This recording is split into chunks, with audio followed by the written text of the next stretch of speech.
Hello, everybody, and welcome to the new Astro Woo for the month of October. I'm Julie from Maison Jupiter, and I'm here with my wonderful co-host, Meg. Hey, Meg, how are you? Let us know how you're feeling with the energies of October so far.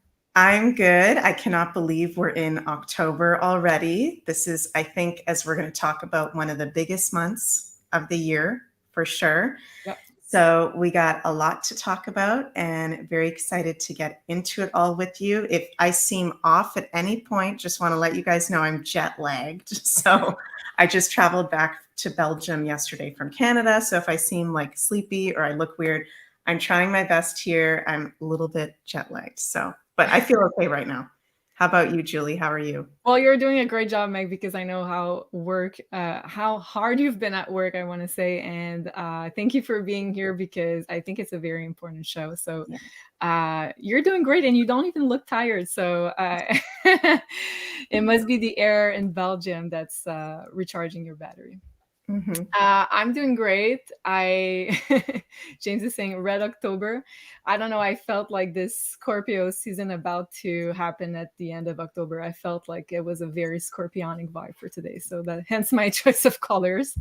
I'm feeling great. Like I also feel like a lot is about to happen collectively, but also there's a lot of good energies. And Deborah here was asking, please mention happy or lucky days. And yes, we will.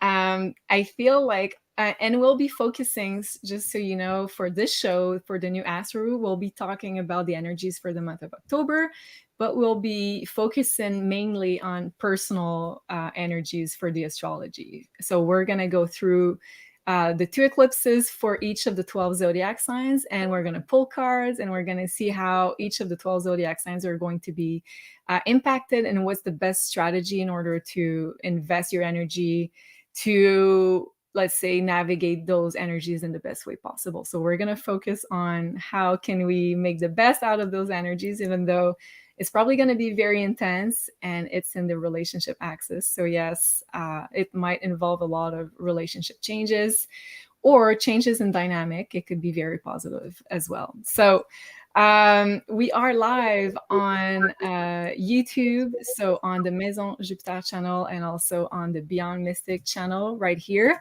And we are also live on Rumble, on the Beyond Mystic Rumble channel right here. We have to scroll, so that's a little bit weird. I hope we are live because I don't see it right here. Okay, here. Yes. Whew.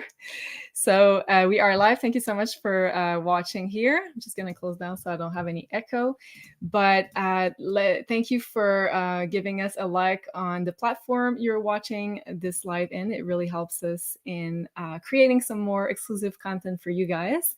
And we'll be trying to answer some of your questions. So please also send those if you have any questions. But I'm sure going through the 12 zodiac signs, it's going to be pretty helpful for most people here.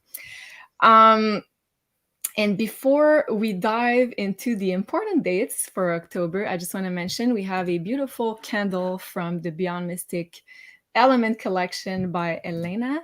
And we will be giving one away, and that's going to be the Beyond Mystic Earth candle. That's going to be given away as a gift for one of you lucky supporters in the super chats of Maison Jupiter YouTube channel. So this one is the Earth candle. It's patchouli scented, beautiful, warm scent. It's Janine's favorite. It was made in honor of Janine. And it is infused with a black obsidian in the candle. And the black obsidian has been charged at the last full moon by Elena. These are handmade candles.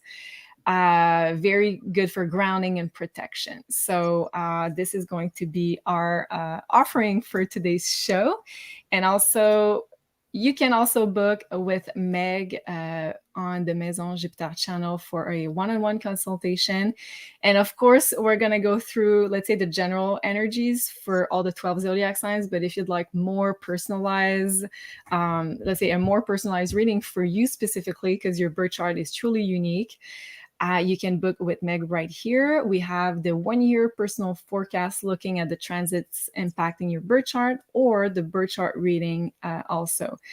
And I know, Meg, a lot of people have booked for in provision of the eclipses and the eclipse season of October. But when are your next availabilities for these consultations? I think the second week of November is the soonest availability at the moment. Perfect. So, and I think it's going to be a great time too if you want to look at the next year ahead. So for 2024. So I guess people are going to start booking right away in November, December, in order to look at the next year and plan ahead. So that's available on MaisonJupiter.com. And don't forget Beyond Mystic in one word to get 10% off your next reading with Meg. Okay. So that being said, Meg, before we dive into the important dates, would you like to pull some cards for the general energies of October, for, let's say, how we're going to feel them personally in our lives? Sure, that's a good question. I'm going to pull a couple from, this is a new deck I got that's really cool, Magical Spell Cards. I love it. So I'm going to pull a couple of those and then a couple of my astrology cards. So can you repeat the question again, please? So I'd like to know, generally speaking, what's in store for us for October, but more on a personal level.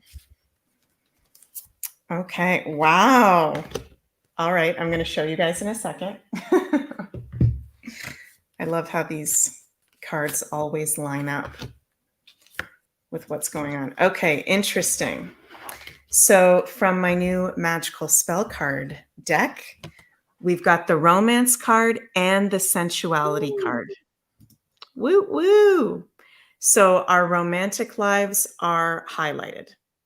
Okay. And I just got a really strong feeling, like I heard Spirit say, if it's good, it's really, really good, if you know what I mean. Whether that's, you're solo, you're on your own, or you're with a partner, your self-love, romantic relationship to yourself.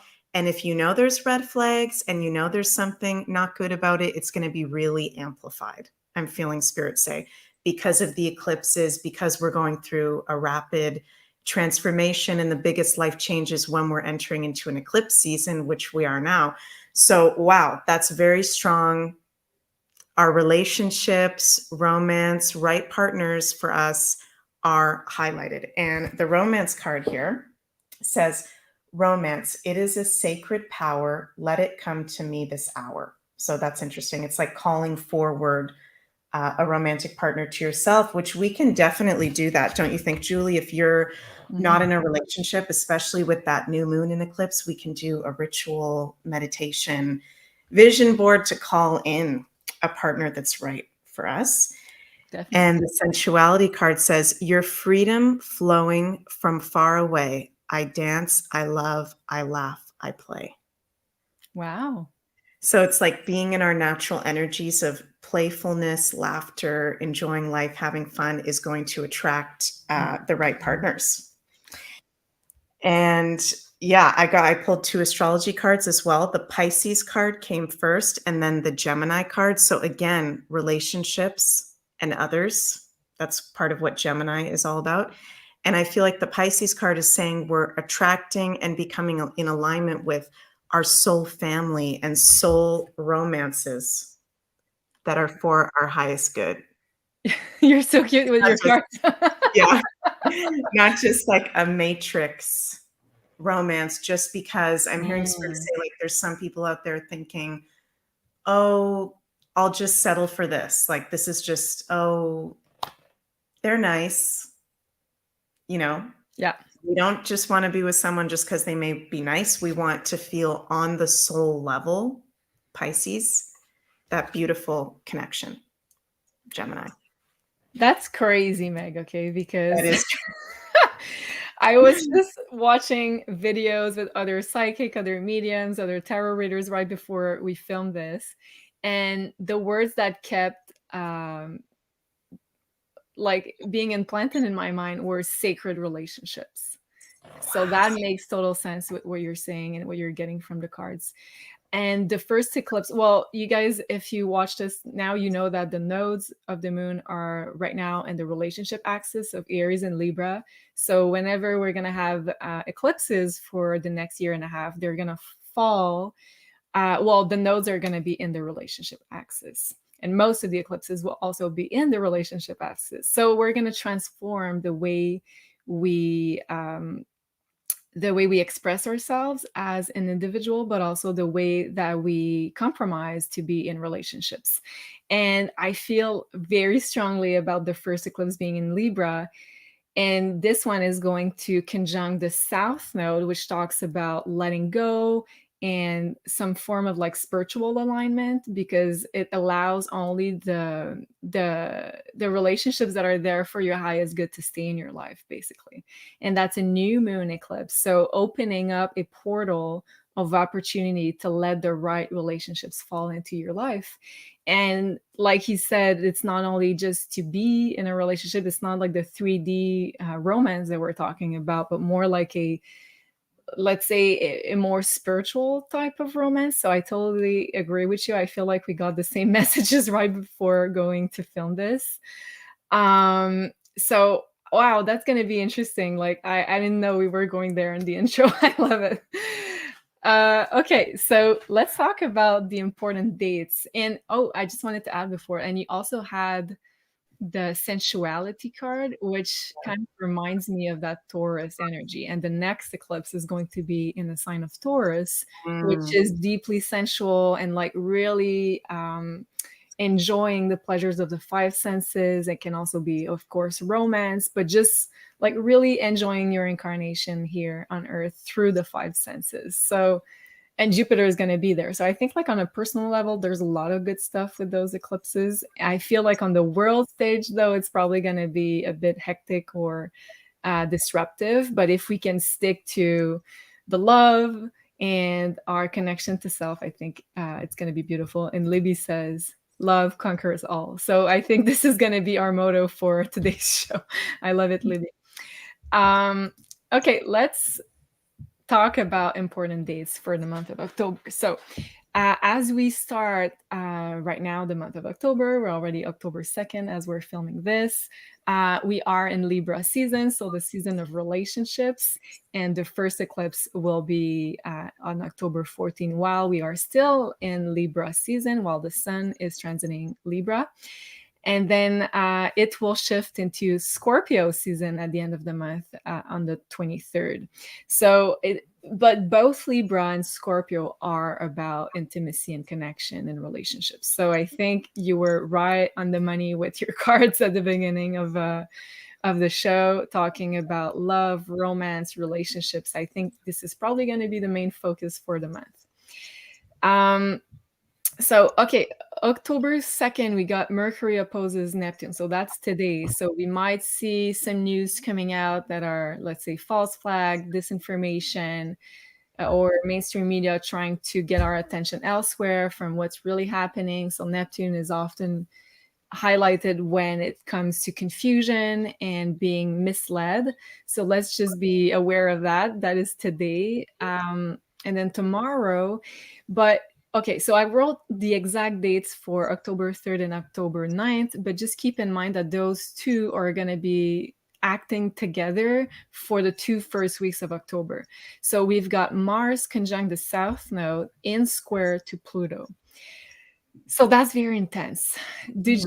How do you feel about that Mars conjunct South Node square Pluto, Meg? Yeah, that's going to be a super intense day. For sure. And that's just a few days, I guess 5 days before the first eclipse. Mm-hmm. So I feel like it's really important for us to be mindful of what situations we put ourselves in. Definitely when we've got a Mars square Pluto and on top of it in an eclipse season. So, there's nothing wrong with being a freedom lover, like Spirit's just showing me, for example, protests and stuff like that. I would be very mindful of with that Mars square Pluto, any kind of event that could go into a really intense place. I would maybe stay home that day. Just saying. It's more on a collective level, like if there's big events happening, just being really mindful that Mars, planet of aggression, conflict, war, and Pluto, the dark side of life and manipulation and psychic attack in its negative side. So just being aware of that. And on the personal level, we can definitely be feeling things coming up to the surface with that. from our past, right? South node. So really deep-seated emotions can definitely be coming forward. What do you think? Oh yeah, that's well said. And I feel like, well, Mars in a hard aspect to Pluto can be violent outbursts also. So I think you're totally right when you say try to maybe detach yourself emotionally from like big situations, especially if it's happening like manifestations or all that stuff. And also for conflicts in general. So just be aware that it might really amp up the emotional language and emotional release around the 2 first weeks of October. So, but I think it's also a great portal for any kind of healing that needs to be done for, especially around the body, the emotions, the repressed emotions. So just be aware of that. And I know Janine has pulled a lot of cards recently about feeling more detached. If ever we feel like something is very intense and we feel very reactive or triggered, and it's probably going to trigger a lot of people. Let's just be honest here. And then, okay, talking about Pluto, and I just want to say here that Pluto will be very much involved for both eclipses. So it's like a very Plutonian month in nature. And then the next day, Pluto turns direct, so even more.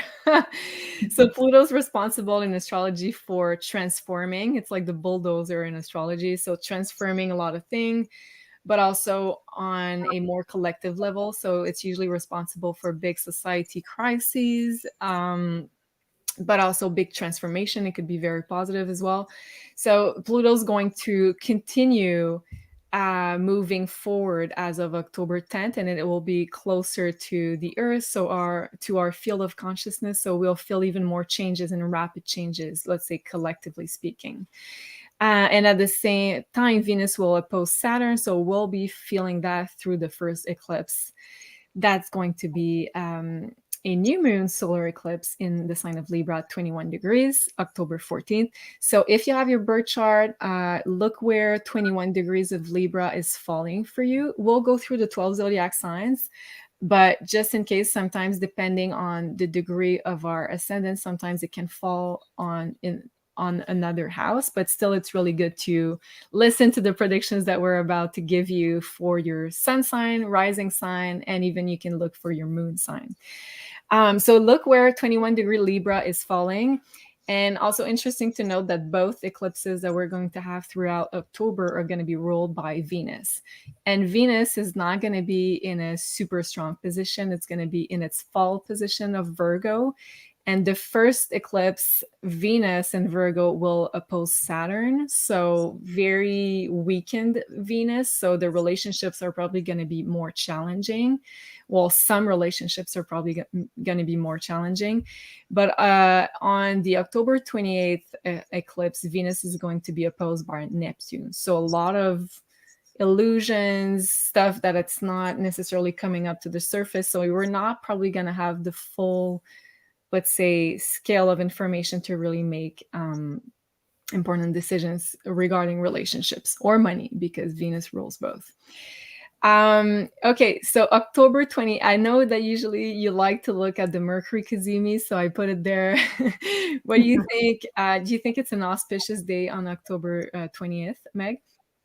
Definitely. I think this is even more of a special Kazemi than we usually have when we have them, because it's going to be in the eclipse portal. So that's going to be happening in between the October 14th eclipse and the October 28th eclipse, which is very auspicious to begin with when we have eclipses. But this is major divine downloads, insights, synchronicities going on. We're very, well, the veils are very thin when we're in eclipse seasons and coming into Scorpio season too. So I feel like really pay attention to the thoughts you're having October 20th, 21st, the downloads you're getting, the dreams, because yeah, there's going to be some important insights that we're all getting for sure. And so close to Scorpio season too. So Scorpio is also the revelation season. Usually there's a lot of stuff, let's say, coming from the underground to our consciousness. So yeah, that's going to be a powerful month for sure. And then the next day on October 21st, we're going to have Sun Mercury together because they just conjuncted the day before, square Pluto. So even more revelations, sometime a bit drastic because it's a square. But at the same time, we have a beautiful trine with Venus and Jupiter. So what do you feel about that, Meg? Because I think it's going to be, let's say, a mixed bag of positive, maybe, and negative events. What do you think? Yeah, it's kind of weird because we're having this really positive aspect on the same date, which is Venus trine Jupiter, on the exact same day that the Sun conjunct Mercury is square Pluto. So it's a little bit weird. It's a lot of light, but a lot of dark at the same time. Just being honest, you guys, our shadows are really coming out personally and collectively for healing and transformation. As Julie was mentioning before, we're coming into Scorpio season. It's that time where all this stuff comes to the surface.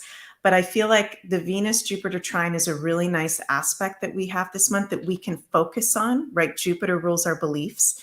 So whatever we focus on, we're expanding Jupiter and we're attracting more, we're making bigger. So this is a great manifestation trine, being aware of where you're going to have this trine, what houses it's going to fall in. So for a lot of us, it's about abundance and opening up to abundance, more lucky blessings and opportunities coming our way. And I think particularly for the Libras and Tauruses that are Venus ruled, the Virgos, because Venus is going to be in Virgo, Sagittarius and Pisces, because they're ruled by Jupiter. And I already said the Tauruses, Jupiter's in Taurus. But everyone is going to be feeling this, but those signs in particular, I think, are going to be feeling it. Wow. Okay. Love it. And just remember also, like, even if we have a tough aspect, sometimes it can channel itself as being more like a surprise, something we couldn't expect. And it forces you to take, let's say, faster decision than expected. So sometimes it's not, let's say, a negative event. Okay, so October 23rd, yes, the sun will be in Scorpio. So we start the Scorpio season with a bang, because also a few days later we have the eclipse. That's going to be in the opposing sign of Scorpio, so Taurus, 5 degrees. So that's, I would say, look up also 5 degrees of Taurus in what house it falls in your birth chart, and you're going to know like what's getting very activated. And also if you have personal planets or important points near 21 Libra and 5 Taurus, so it means you're getting even more activated during this eclipse, particular eclipse. And I just saw a question here. So Lexi Laura, she's asking Kazimi, and then she corrected Kazimi, close to the sun, more powerful. Kazimi, it's an Arabic word that means in the heart of. So it means that the planet that's in Kazimi is in the heart of the sun. So it means that it's even more, there's even more light and a possible revelation. Is that correct, Matt? Would you describe it like that? Okay. That's correct. I did good. Yay. Okay. All right. So can you let us know, Meg, in your own, let's say, in your own way of describing it, what can the eclipse season be about on a personal level? What do they trigger? Like, is it karmic? Is it destined? Like, how do you feel about that personally? I think it's very unique for everyone based on where their chart is, first of all. So like I think you were saying earlier, very important. And we're going to go through each of the sun, rising, moon signs. So you can hear, we're going to go sign by sign for everyone for the eclipses. But to see where you specifically have Libra 21 degrees, the new moon eclipse, and Taurus 5 degrees. And whatever house this is activating and whatever planets this is perhaps conjunct is highlighted areas of life, not just for this eclipse season, but for the whole next 6 months. So I really feel like, and I'd be interested to hear what you think, Julie, I feel like the eclipses are actually really underrated in the astrology community in terms of what they actually are all about. Like, it's something very trendy that we hear when they're happening. Oh, there's eclipses. It's about transformation and life changes. But it's actually, if we can be aware of where the eclipses are happening, we know why our life is the way that it is at the moment. And we know what are the areas of natural alignment for us for now and the whole next 6 months, maybe even a year, depending on where they are in our chart. So it's very extremely important if you want to be in alignment astrologically to know this. But eclipses in general for everyone are about doors closing and opening. So if you think about what an eclipse actually is practically, because everything in astrology comes from the practical meaning of what's going on with the planet or the certain part of the chart that we're talking about, it's when, you know, certain parts of the world get eclipsed and go dark. And in ancient times, people would die of fear when they saw an eclipse.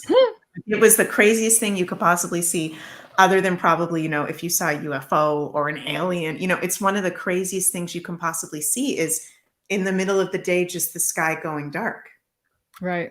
So people would really freak out. And it's kind of intense when you're right in the path of visibility, which I've never experienced that yet. But let us know in the comments if any of you guys have experienced that, because I've heard from people that have been right in a place of 100% visibility in an eclipse. It's like super intense and feels really, really weird. So if that's one of the most intense things that we can experience having to do with the Earth, Sun, Moon relationship, some of our most important placements in astrology and their meanings, then to us on the personal level, it represents very big life changes and transformation and things being illuminated and healed on a soul, even karmic, really, really deep level. So it's very important to be aware of. Wow, that's well said. And I feel like, okay, since I kind of knew more about eclipses and astrology, I tend to leave my schedule a bit more open around those days because usually there's a lot of surprises and things, unplanned events coming into your life pretty fast. Usually it's kind of destined type of energy, karmic energy. And if you are, let's say you're not pursuing the right path for you, like according to your guides or your higher self, the eclipse portal happens and brings you back to your path with sometimes kind of drastic changes, drastic events, and new people coming into your life because now it's the relationship axis. So usually like the universe is like, nope, you were going this way, but let's bring you back this way because like you kind of forgot about you were supposed to learn this in this lifetime, right? And depending where it falls, obviously in your birth chart, you're going to have different themes with those eclipses. So I totally agree with you. They are very important events. They are portals, energetic portals that open, and like the stuff that happen here are going to unfold for the next 6 months until the next eclipse period. Yeah. So let's be ready and let's welcome those energies for our highest good. And I think like adaptability is probably the best quality to have when we're near eclipse season. So anytime from, let's say, a month before to a month after, the big events could probably happen in between in that window of time and then unfold for the next 6 months. So we're already in that window of energies. So very happy. Farmedink is saying, I've been cutting karmic ties using techniques learned on Psychic Protection Workshop with Julie Meg and Jenny. Yes. Thank you, Farmedink. That's such a relevant comment here because it's very karmic and we're going to talk about karmic relationships. So cutting karmic ties with people that no longer, let's say, resonate in our life and are not for our highest good, following our mission path. And like the love, I'm just going to mention the love is still going to remain between two people, but we're just cutting the unhealthy karmic ties here. So thank you so much. That's in the Psychic Protection Workshop that we did with Janine. That was super powerful. Well, and talking about the Academy, I just want to mention before we go into the 12 zodiac signs, we have just launched our Astrology Foundations course. And there's still a 15% discount to get with the code ASTRO15, and that's going to be available until October 12th. And there's still there are already a lot of available courses on the Academy if you register now. And if you also register to Astrology Foundations, you will get the Tarot and Astrology workshop for free, included for free in this package. Meg, tell me about why do you think knowing about your personal astrology can be important at this time? It's a big Oh question, right? yeah, it's a big question because really the truth is that's been hidden from us, from this matrix system we've been living in for the age of Pisces, is everything in life is ruled by something in astrology. So any aspect of life that we want clarity on, that we may be confused about, that we want to look at, we can look at that astrologically. Health, work, purpose, love, family, absolutely anything. So we're going to be focusing, this is our first astrology foundation course. This is like a level 1. We're focusing on the birth chart, the makeup of the birth chart. We're going to go through each of the 12 signs and each of the planetary positions and each of the 12 signs. We're going to go through a lot. Yeah, there's history of astrology. We went through the nature of the planets. This is, even if you don't want to be an astrologer, this is good for you to just know on a personal level, because this has to do with our natural time and the natural influences. So it's really about, and I know I always say this, I probably sound like a broken record, but being in natural alignment. And that birth chart and our astrology charts are the sacred blueprints showing us why we came here. They're gifts from the creator to help us on our path here to be in alignment. I love that. Beautifully said. And also, like, one of the other goals that was behind giving you the tools to really understand your own astrology and your own, let's say, life mission path in this lifetime was to, instead of giving you all the answers, give you the tools to really find out the answers for yourself. So we really believe in empowering you with the knowledge and the sacred knowledge that is astrology, for you to really look at your birth chart and understand every cosmic alignment, what they mean for you. And I feel like a lot of knowing about astrology is a lot about experiencing it for yourself. So going through life experiences and really understanding, oh, this is why this was happening to me, in order for me to really understand this, so I could move on with this next lesson and be even more aligned.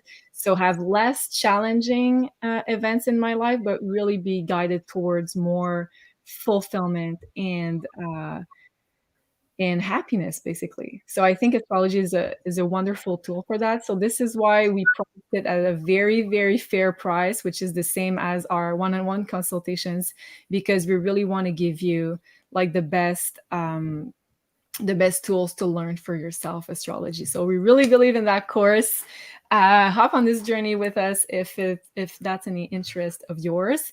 And of course, there are already courses online available if you register now on the beyondmystic.academy website. And don't forget the Astro 15 discount code, which will give you a 15% off until October 12th. And then the next day, on October 13, we're going to start our first live, and we're going to go through the 12 archetypes of astrology. And we're going to talk about all the planet placements in each of the 12 zodiac signs. So you're going to have a lot of knowledge for yourself, but also all the people around you. And I'm sure it's going to be a really fun ride. So can't wait for that. Okay, so we just talked about the Astro course. Let's now dive in the 12 zodiac signs. And I'm just going to share with you my wheel. And just give me a minute here, because I can't share too many things at the time. So I'm a bit challenged here. Okay, so we got the wheel. I see Elena in the chat. Okay. Hi, Elena. Yeah. She says, started the course today. Thank you, Meg and Julie, for all the details. I know this will help me in all aspects of my life. Wow. Thank you so much, Elena. I really appreciate it. So I just put up some new videos. I believe it was Friday. Yes, I put up 3 new videos on the 12 houses. So I gave you all the secrets about the houses in astrology. And the next one that's going to drop will be this Friday. So that's going to be the relationship activations in your birth chart. So what kind of karmic contracts you have with other people, depending on where they fall in your birth chart. So that's going to be a super interesting one. Mm-hmm. So let's start first, and let's look at those eclipses with, first of all, our friend, the Aries. Yes. So for Aries Sun and Risings, and we can also look at moon signs, but the most important is our Sun and our Rising when we're going through the different signs. This is, first of all, a very powerful time for you, Aries, okay, coming into this eclipse season, because even though we don't have an eclipse in Aries, we've got the first one October 14th in Libra, which is your opposite sign. So we got the North Node in Aries. We just had a powerful full supermoon in Aries. We got Chiron in Aries, and the eclipse is happening on your axis, the relationship axis. So Aries are going through a lot of transformation and big life changes overall in general. The new moon eclipse in Libra on October 14th is going to be happening in your 7th house. Okay, so the house of Libra, your opposite sign. Major life changes, Aries, and new beginnings with your relationships. Okay, so new moon is new beginnings, new start, new opportunities when we got new moon eclipses.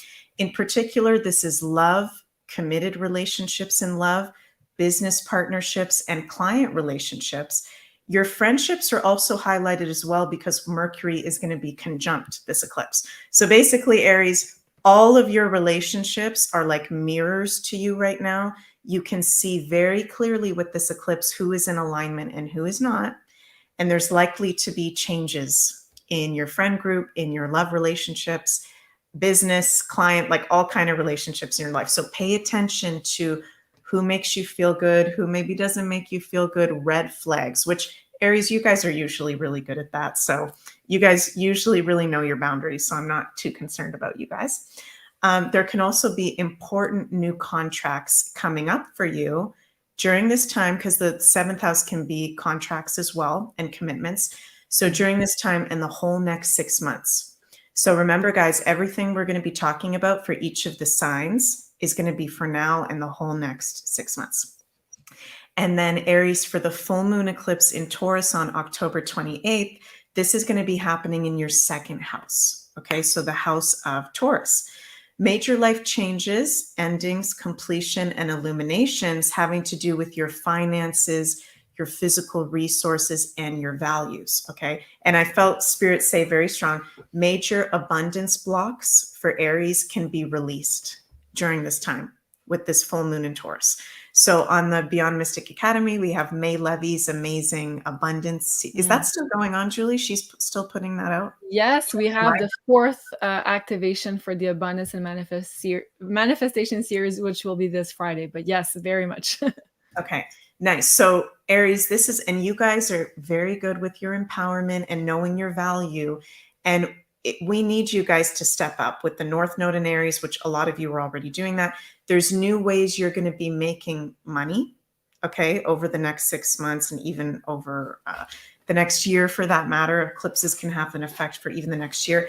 There could be jobs changing, happening, how you're making money is changing, but don't be freaked out by me saying that, because there's new ways that you can be making money and accumulating physical resources as well. We're entering the age of Aquarius. There's totally new ways of us doing things. So this is a really powerful time for you, Aries, and I'm really excited for you all. Wow. Okay. I just pulled a card. Thank you, Meg, for that. I think it really resonates with what you were saying. I pulled a card for the Aries. So Aries, Sun, Rising, or even Moon. And I have death, cycles of death and rebirth. So that's kind of the eclipse card right there. And it says death of the old, rebirth of the new. So wow. It's pretty much what the eclipses are about, generally speaking. So I feel like for you, it's going to be even more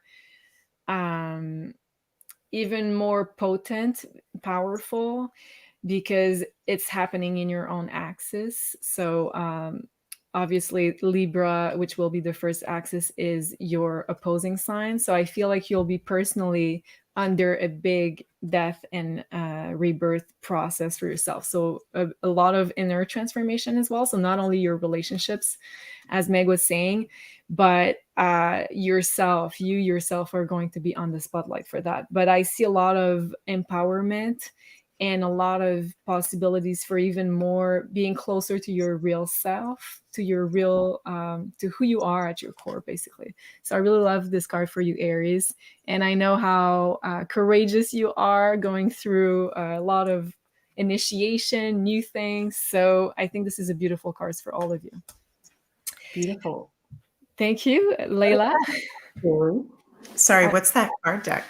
um, okay, I'm just going to show you the box here. It says it's called Children of the Cosmos Oracle Cards, and it's an independent artist that I follow. She's her name is Melissa Boudreau. She's an American, but she has a French name, and I really love her deck of cards. So it's not like something you can find, I don't think, on Amazon because she's independent, but just you can find the Children of the Cosmos. She's still selling those cards online, and I really love what she's doing. Cool. So here we are. Let's now move on to our next sign, and I'm just going to change my wheel here. I'm trying to do everything at the same time. You're doing a good job. Yay, thanks. Okay, Taurus. Let's talk about Taurus. So Taurus, you too will be very much on the spotlight for those eclipses because the second one is going to fall in your own sign. But first, let's start with the October 14th eclipse that's going to be falling in your 6th house. So right here. So the sun, the moon, Mercury, the south node will all be together in your 6th house. So I think for a lot of Taurus, we'll be talking about a lot of changes in your work. The 6th house deals with your daily routine, your health, your work. And I feel like for a lot of Tauruses, it's going to probably deal with work. So this is just my personal intuition. So whenever we have the south node in the mix, it talks about letting go of something. And at the same time, we have a new moon, so opening up a new space for something new. So leaving something behind, maybe work-wise or in the way you prioritize your thing, because 6th house is also about your priority on a day-to-day basis. So leaving something to make space for a new opportunity, a new opening, a new chapter.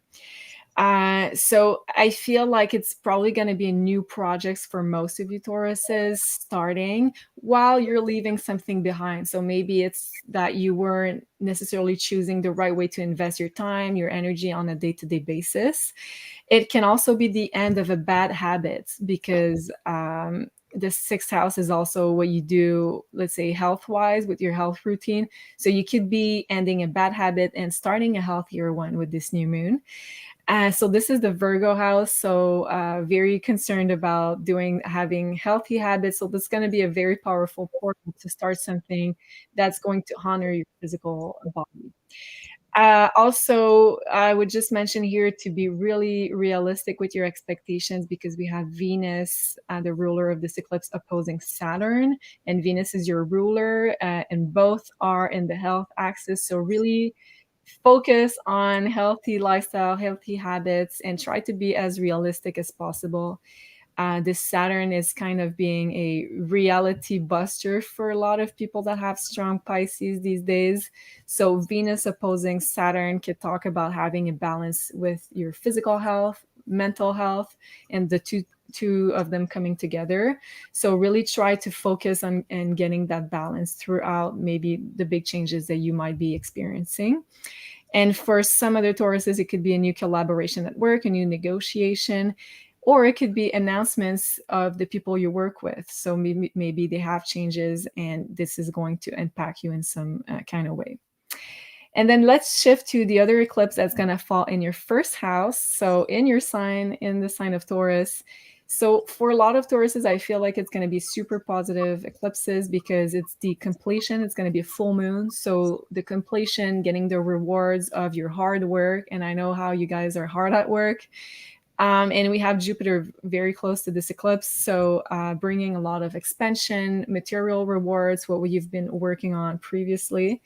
So there's a good potential for abundance and prosperity for your own personal projects there. Also, it's very good for asserting yourself even more because obviously this is an eclipse, so it's going to ask of you to compromise with the people around. This is in the relationship axis, but it's going to help you in even more getting your priorities in line for yourself.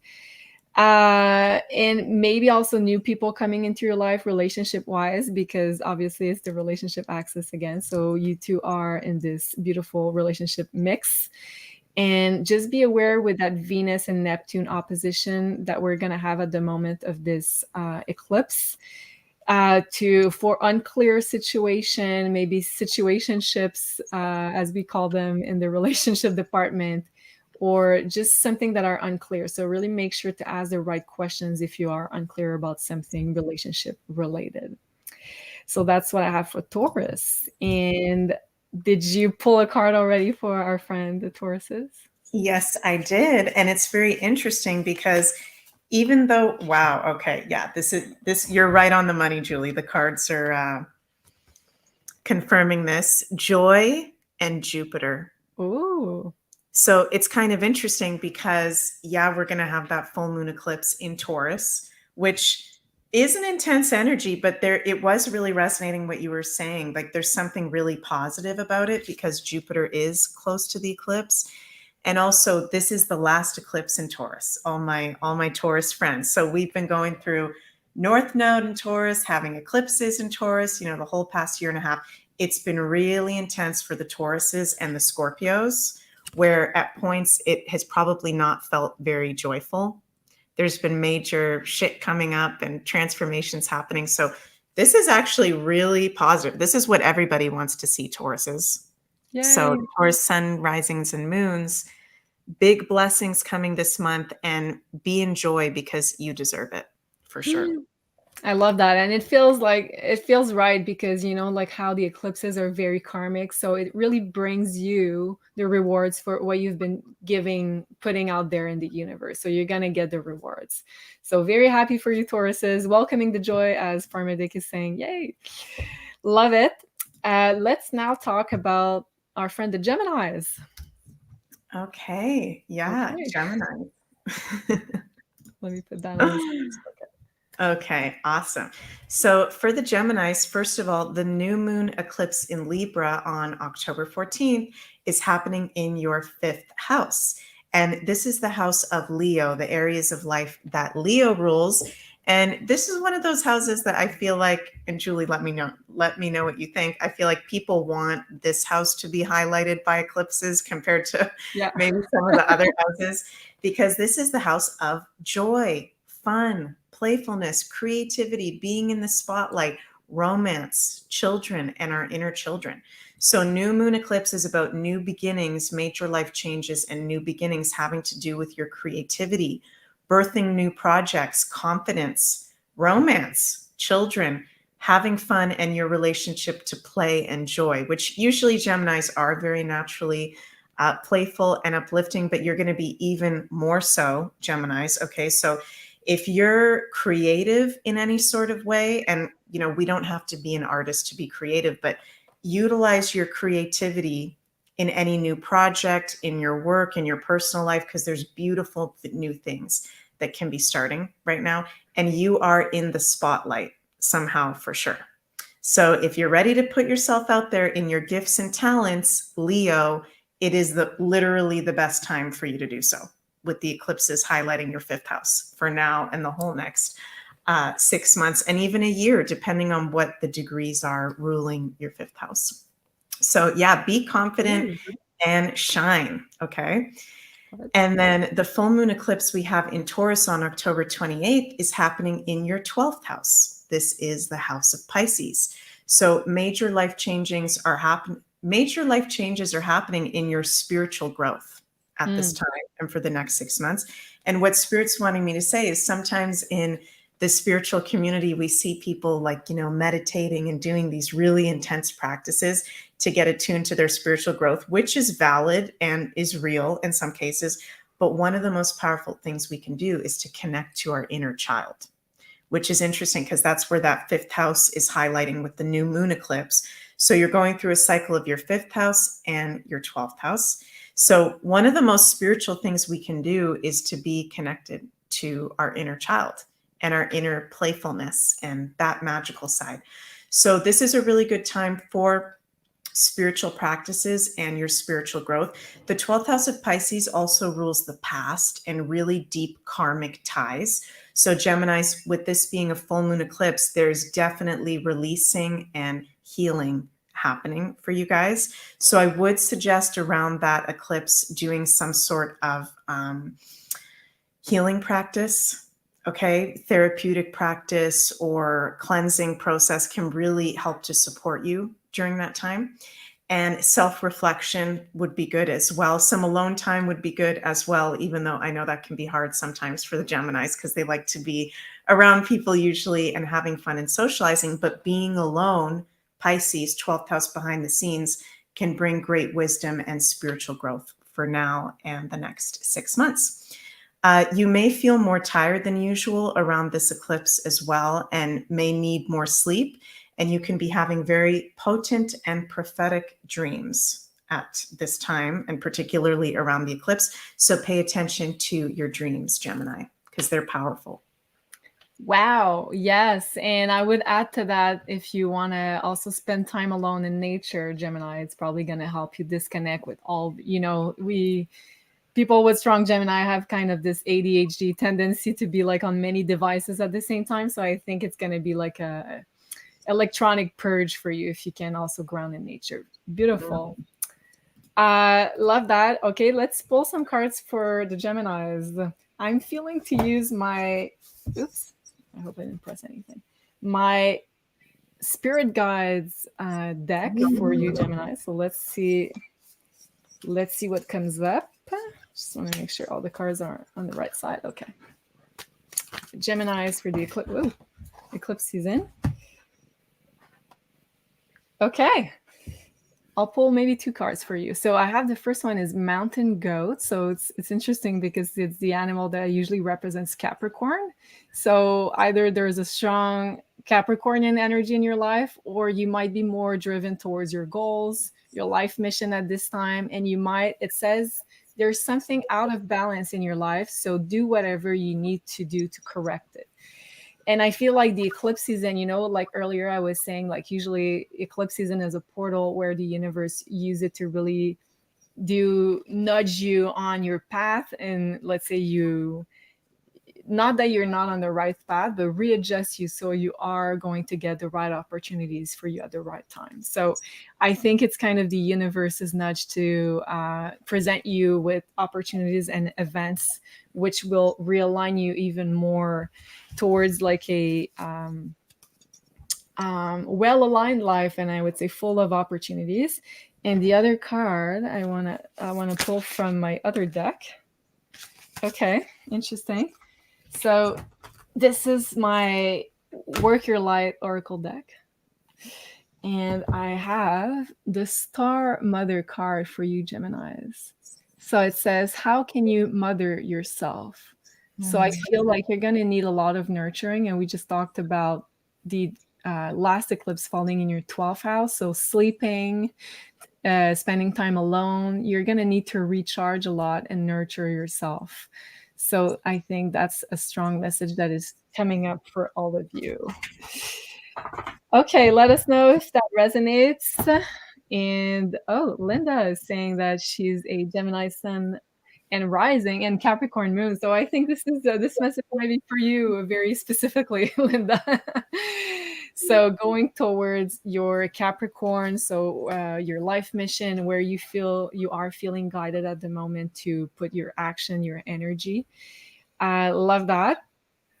Okay, and Ida Louise is saying, yeah, I caught a live show and I'm a Gemini Sun and Moon and Pisces Rising. So a very intuitive Gemini. Love it.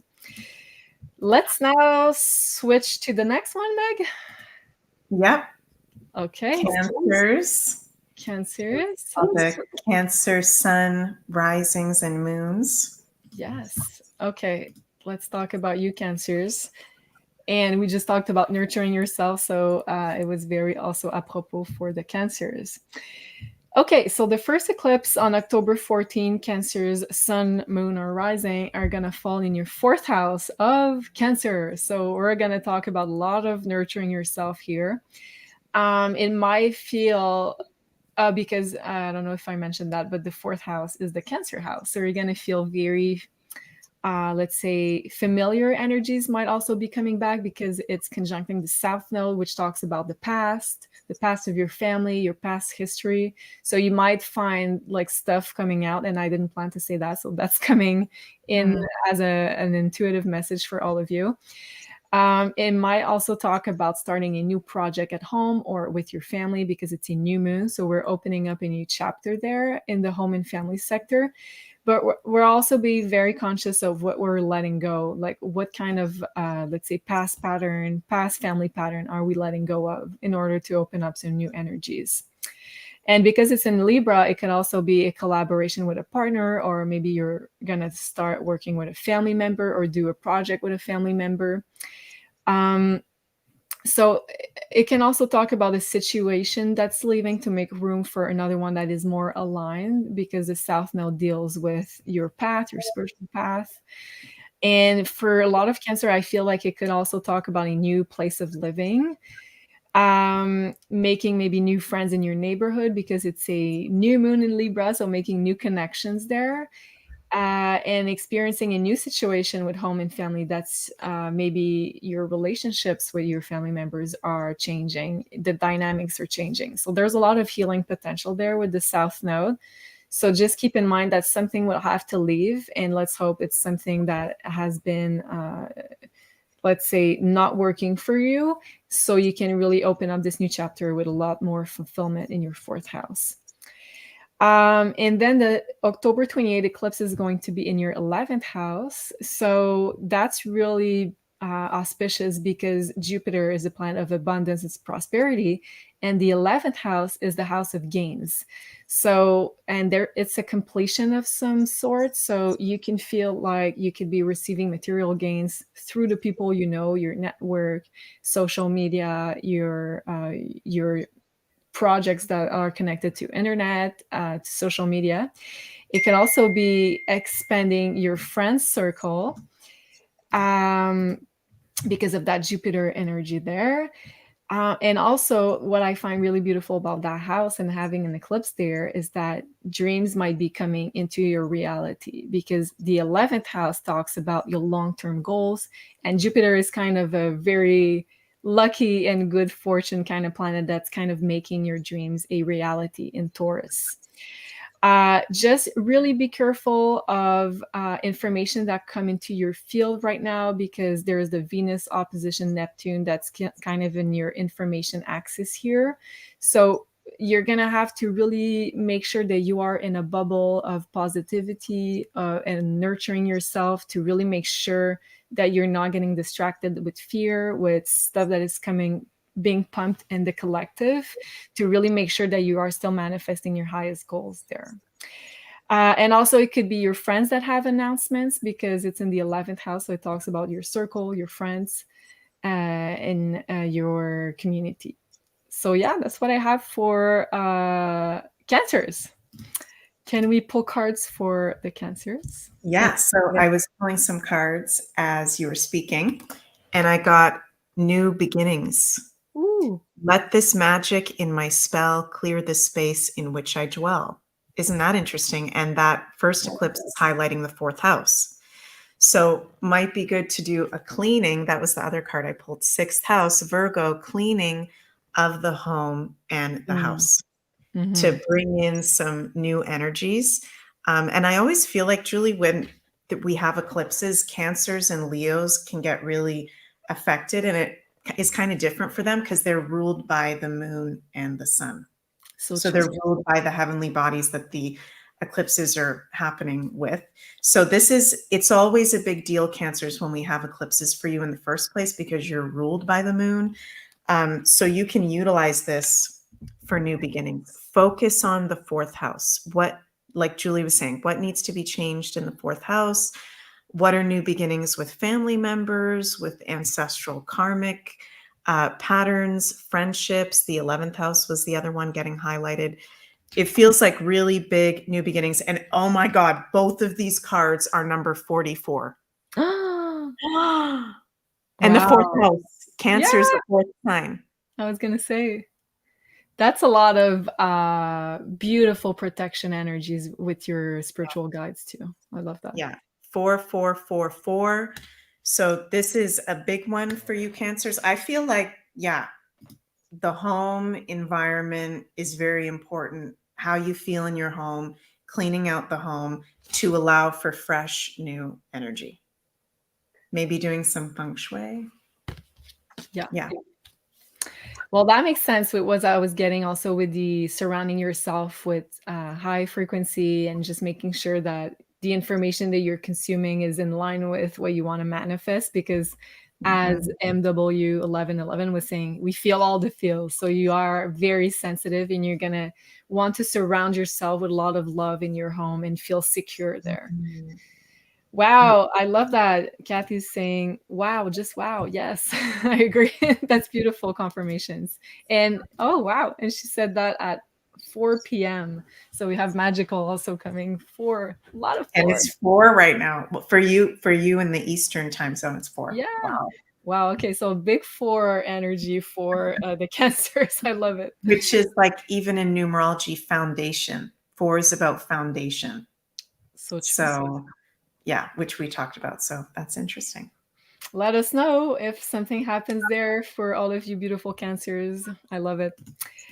Okay, let's now talk about our friend the Leos. Leos. So yeah, so similar to the Cancers, it's really powerful when we have the eclipses because your planetary ruler, the sun, Leo, is involved in the eclipses every time we have them. So you can be very attuned intuitively and emotionally to what's going on in the collective. Similar to the Cancers, extra self-care is advised for you Leos whenever we have an eclipse season. So Leo sun, risings, and moon.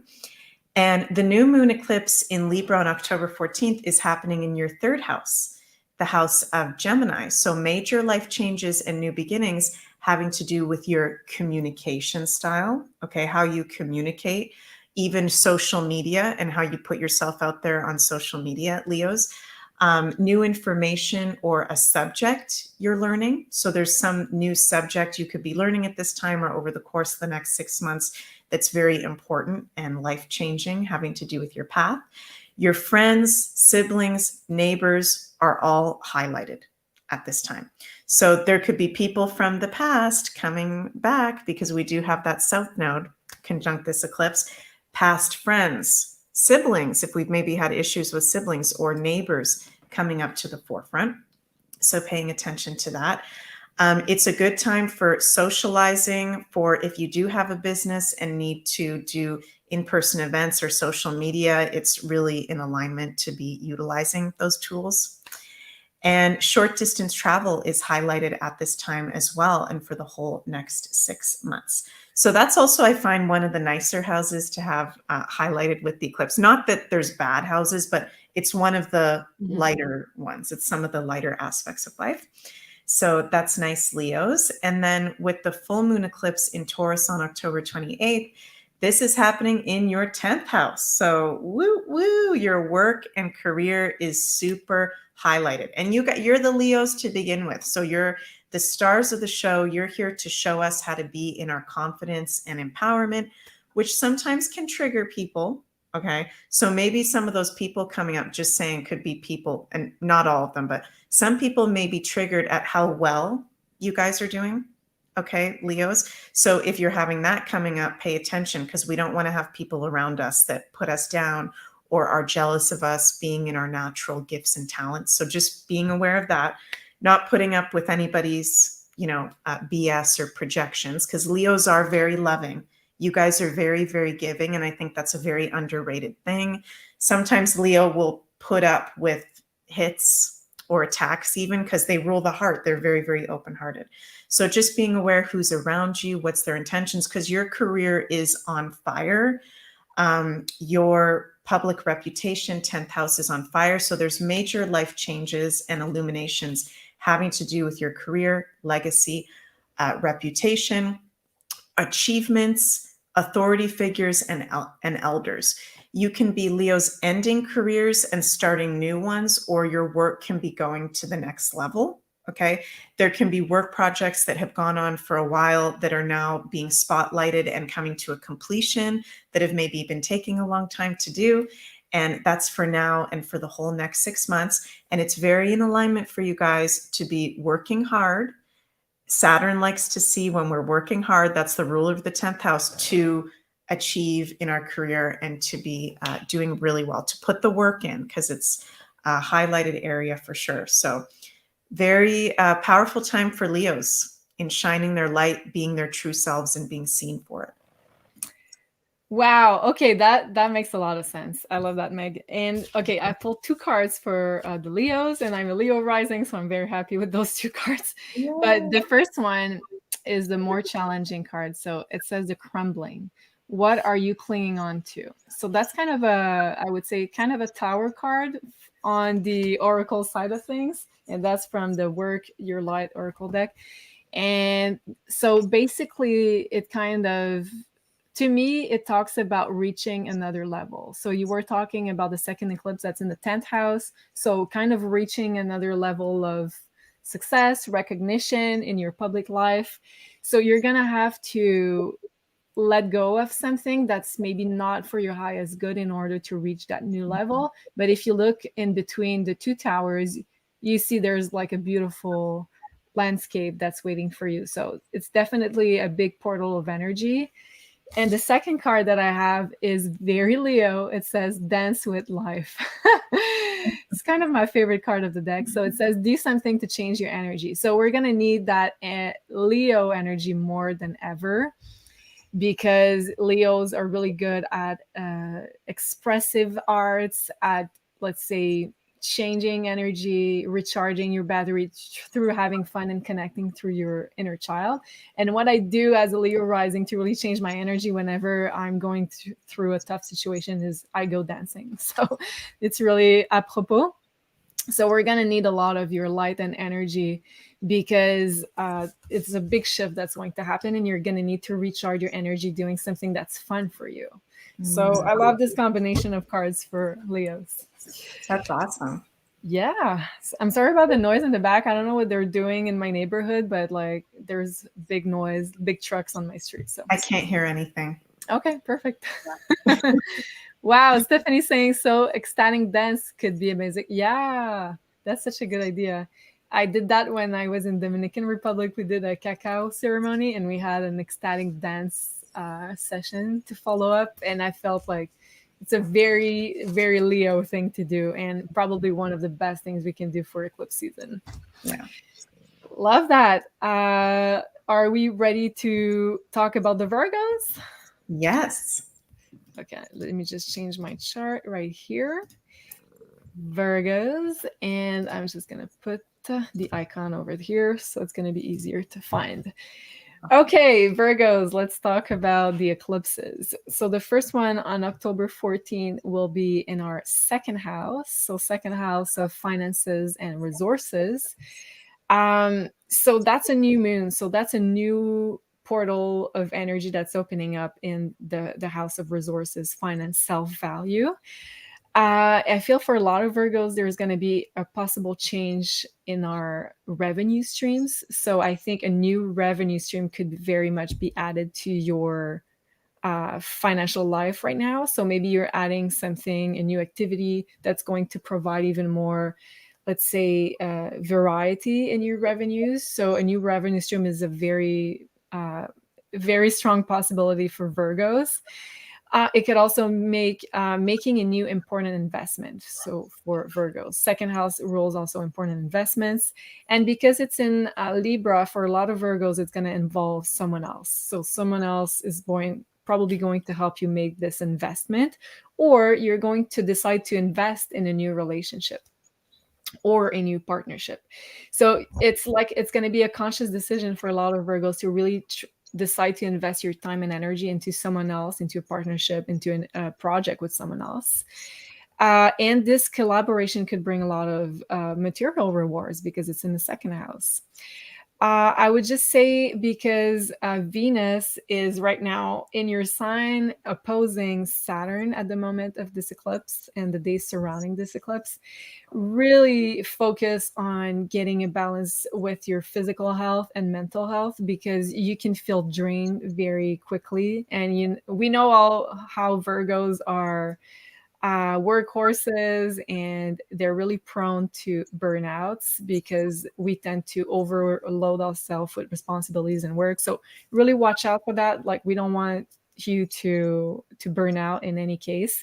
So really try to give yourself some self-love and try to get the messages that your bodies are sending you. Very important. So second eclipse on October 28th is going to be in your ninth house. And as Meg was saying earlier, there's a few houses that are kind of like the most, let's say, positive, non-challenging house to have an eclipse in. And that's probably one of the best houses to have the eclipse in. You're probably going to see the more positive sides of what the energies of the eclipse can bring for you. So very lucky time, very lucky portal for Virgos opening up. So it's a completion because it's a full moon. So we're going to complete something regarding the ninth house. So it can be reaping the rewards of a teaching project, a learning projects. It's going to allow even more expansion of your consciousness, of your spirituality, of your perspective. There could also be a very important travel or learning experience that's timed with this eclipse or around this eclipse. And I think a lot of Virgos will be reaching a new level of being seen even more like a mentor, a guide, a teacher, and a coach, because it's conjuncting Jupiter, the teacher planet. So and as a Virgo, we're like often being asked for our advice because a lot of people tend to value what we say. So I feel like if that's your case, you can even be more, let's say, officially be called to be a teacher, a mentor, a guide in your day-to-day life. And for some Virgos, it can also mean the completion of something legal, because both Jupiter and the ninth house are about legal matters. So it could be the end of a legal process, project involving the law. But nevertheless, it's a very auspicious house to have the eclipse in. So really try to manifest what you'd like surrounding the ninth house themes for Virgos. What do you have for us for the Virgos? Yeah, for you Virgos. Well, it's interesting because those are two really nice houses to have highlighted with the eclipses, Taurus and Sagittarius. We do have letting go, okay, and the Mars card. So what I'm feeling from this is, well, first of all, the Virgo season we just had was very intense. All those planets retrograde and retrocity and all kinds of stuff. And Virgos are the natural cleaners of the zodiac. So they're all about cleaning the energy. Even when we're just around Virgos, I feel like we're getting an energetic healing and tune up just by being around you. So there's an energy of that, like letting go of what we just came out of. But I'm also feeling like letting go of, and it's interesting because the full moon eclipse is activating the ninth house, beliefs, okay, that maybe don't serve, and inner beliefs that are causing inner conflict. Because Virgos can be, a little bit really hard on themselves, sometimes even neurotic, anxiety ridden. Virgo is mental health.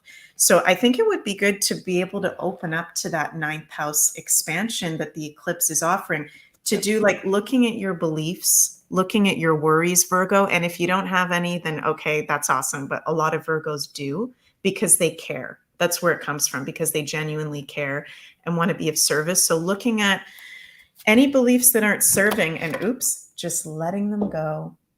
Let them go. And I don't know if this lady is like sitting at water, but I'm seeing psychically, go sit by the water and just let it go. Let the water take away any thoughts, beliefs that are heavy, that cause any inner conflict, worry. You don't need to carry them, Virgos, because I feel like you guys carry a lot of your own stuff, but also other people's stuff. So do some kind of letting go ceremony with these eclipses. And that's number 6, which is Virgo's number. And I feel like, wow, crazy synchronicity.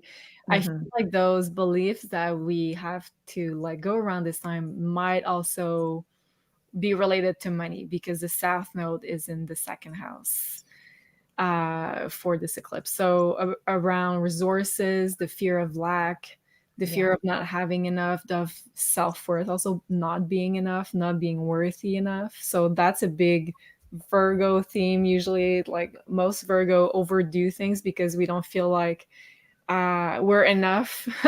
So we feel like sometimes we have to overwork for everybody else in order for them to see our own value. So I feel like those beliefs we have to let go could very much be around those themes. Yeah. Wow. Yeah, I was going to put that comment on the screen. Cassie saying the cards are just amazing tonight. Yeah, I agree. Like so many synchronicities also with the astrology and the cards. I love it. Mm-hmm. Okay, so now let's talk about Libras as we are in Libra season. Yes. Yeah, happy Libra season to everyone and happy birthday to all the October Libras. Wow, that's a tongue twister. And all the Libras of September that just had their birthday, wishing you very happy birthday, solar returns. Those of you born between October 9th and October 19th will be having an eclipse solar return. So if you're born October 9th to October 19th, your birthday, your new solar return chart, your new birthday year is going to be under the influence of that new moon eclipse in Libra. Whoa. So very auspicious, very magical, very powerful years for you guys of new beginnings because it's a new moon eclipse. So very cool time for you Libras. With this eclipse happening in your sign, we've also got the South Node in Libra, the upcoming eclipses for the next year and a half in Libra. Great time, like for the Aries, of change and transformation for you, okay, and new beginnings. So the new moon eclipse on October 14th is happening in your first house, which is the house of Aries, the areas of life, the Aries rules. This is your sun sign eclipse happening in your first house. So major life changes and new beginnings having to do with yourself.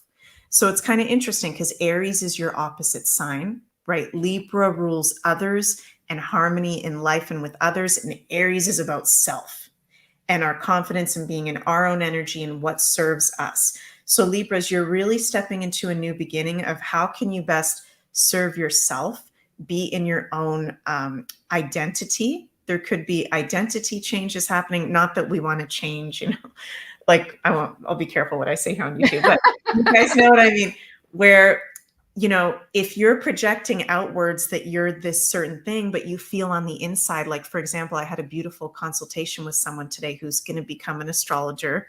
And she was a beautiful person. I won't say her name, but if you're watching, you know who you are. And it's like, that's what she's stepping into, but it's a part that the world hasn't really seen her do yet. But it is her. It is part of her identity. So it's similar for you guys, Libras. There's something new that's about to be seen that you haven't been seen as, but it's very much a part of you. And it's a very big new beginning.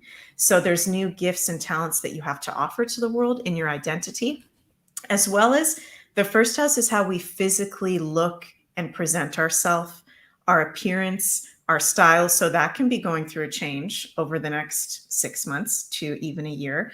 So not that you have to change your style, but experimenting with different colors and ways of dressing can attract new things, can bring us into new ways of doing things and creative inspiration. So that's just something for you guys to think about. And I heard Spirit say really strong, what do you want to create? Put those intentions out there now and start taking the physical action. That's Aries, taking the physical action and not having to depend on others. Working with others because you are a Libra and it's good for you to do that, but not depending on others, okay?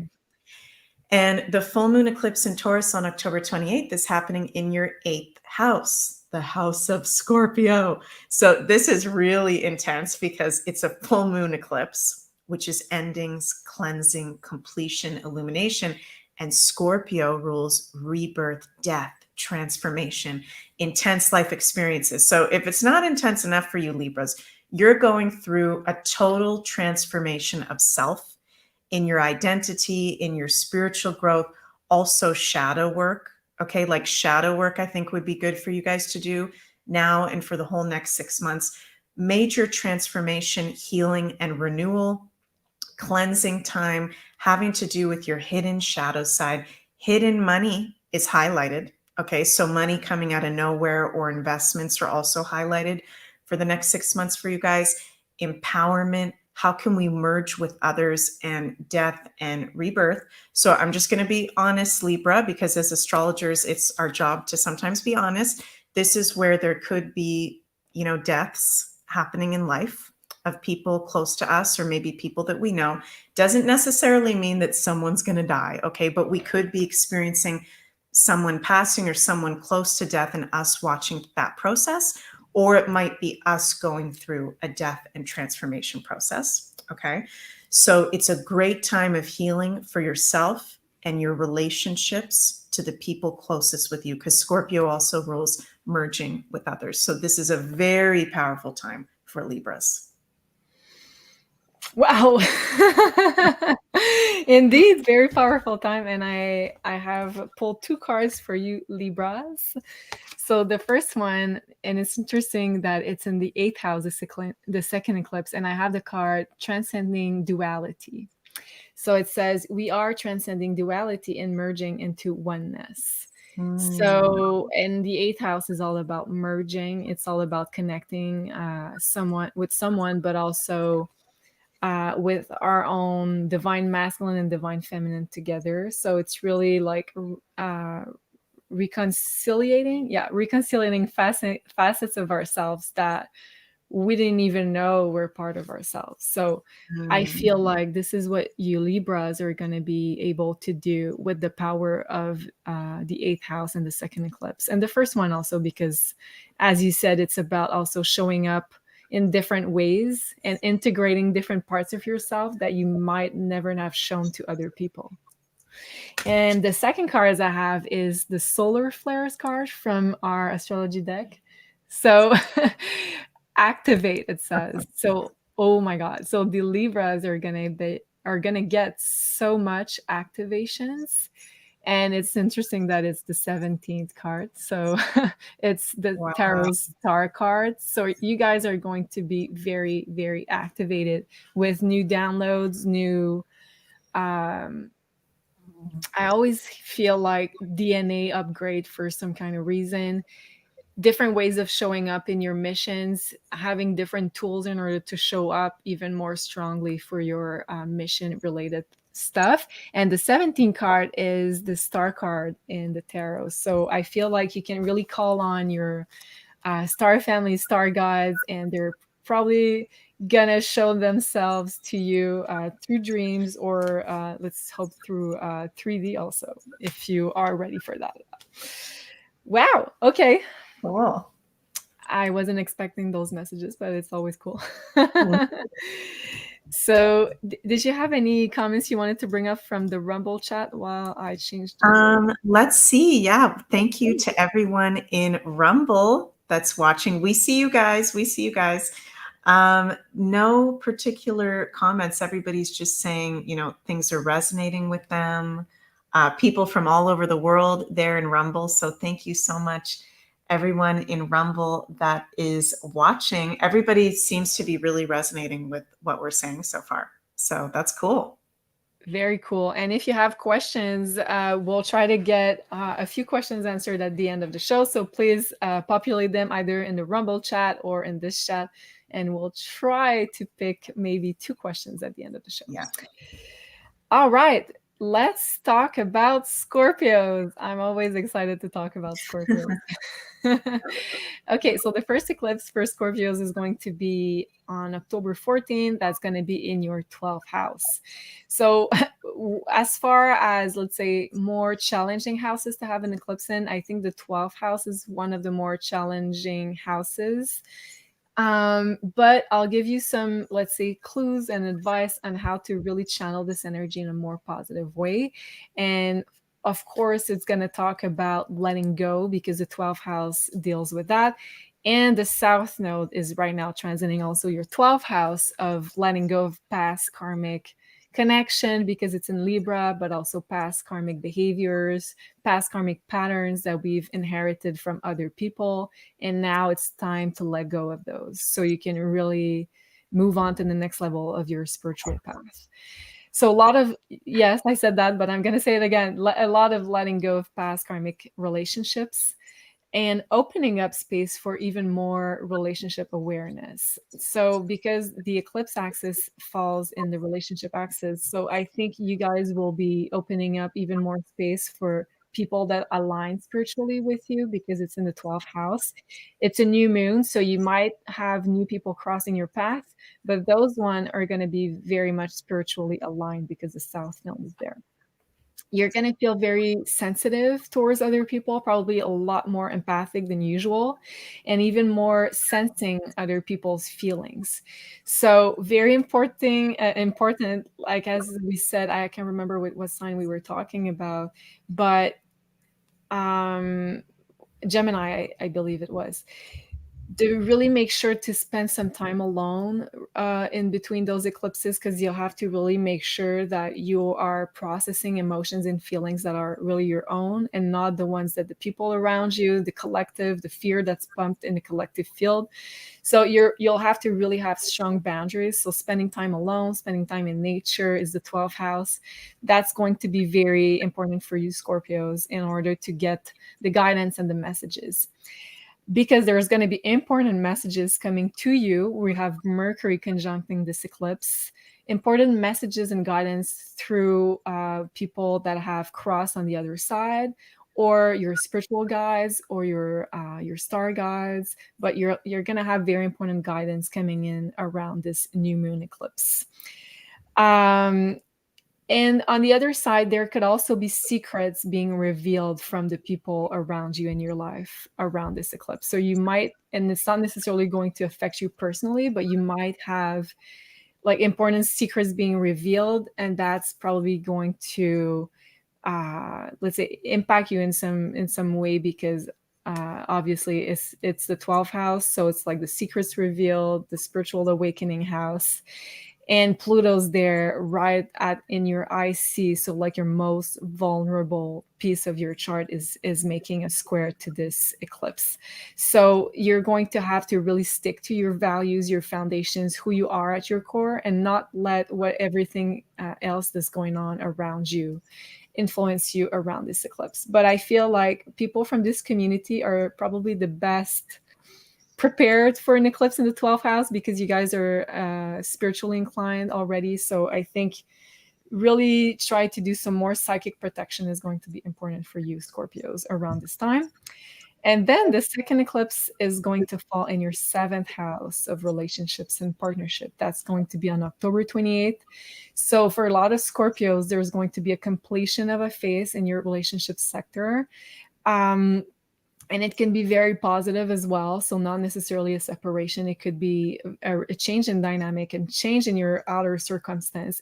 Or it can also be a change in the circumstances in your partner's life, because the 7th house is not necessarily happening to you. If you have a partner or a significant other, it could also be happening in their life.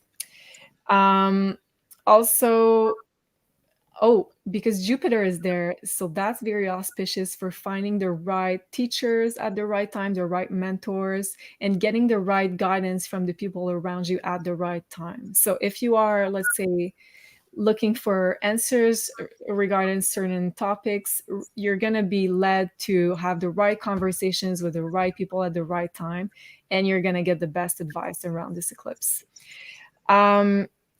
Also, there's Mars that just moved in at the moment of this eclipse into your sign. So you have extra strength around this eclipse to affirm yourself. So I think that that's a good thing. Just be careful, because, Scorpios can be a bit intense with self-assertion sometimes at that rebellious side of yours. So just make sure that you are not ruffling the feathers of other people with just 7th house energy there. And I feel like it's going to give a lot of Scorpios the energies to free themselves from relationships that are no longer in alignment with them. So for the ones that, and obviously that's not all the relationships and everybody here, all the Scorpios, but for some Scorpios that have on the line relationships in their life, I think it's going to be the right portal of energies to really free themselves from relationships that are not for your highest good. You can expect some truth, honesty, and karmic justice, because Jupiter is there in your 7th house.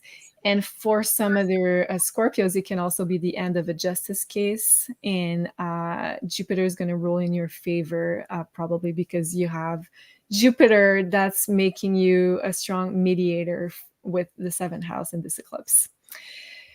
Ooh, okay. Yeah. And I think that's a beautiful eclipse for you Scorpios, the second one as well. Mm-hmm. What do you have for our beautiful Scorpios, including you? Yeah. Including me. Yeah, we need to open up to the support around us. Sorry, there's like a fly flying around here on my face, but so confirmation. And there it is going right on my face. And I'm a Scorpio, so that's kind of crazy. We need to be open to the support of our community. Having that eclipse in our 12th house is really intense. And we've been going through that for a bit with the recent eclipses, highlighting our 12th house and our 7th house, as well as relationships. Scorpio, we can get very attached to people and situations in like even an obsessive way, even when we know it's not good for us anymore.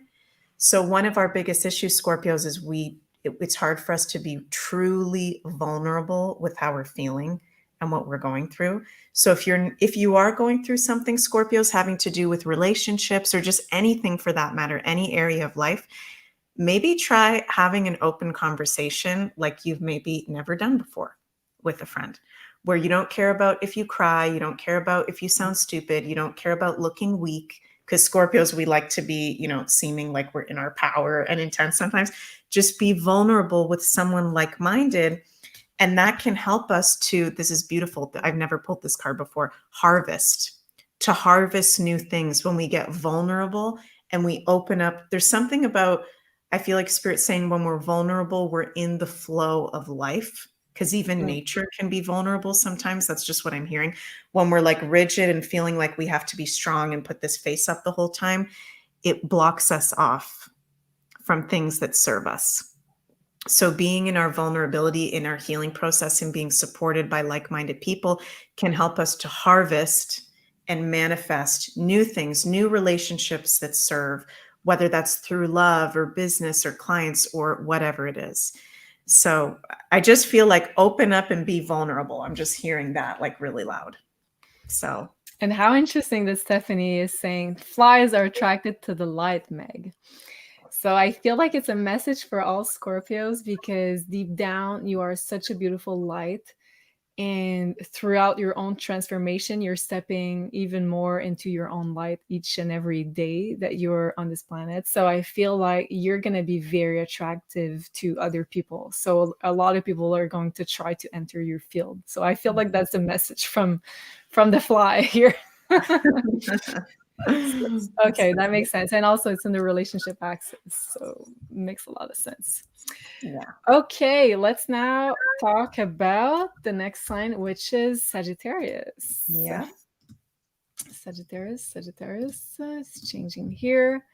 Okay, so for you, Saggies, we have the first eclipse that's going to be on October.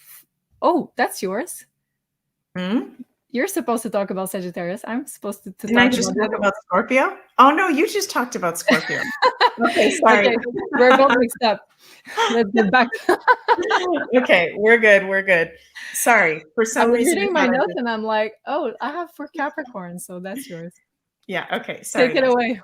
So for Sagittarius, the new moon eclipse in Libra on October 14th is happening in your 11th house, the house of Aquarius.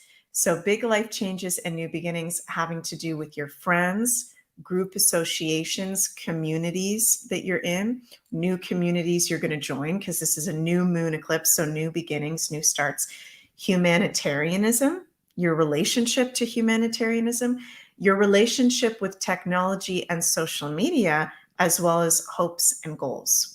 So whenever someone has the 11th house highlighted, the main thing I say is go to social like-minded events. Go to events.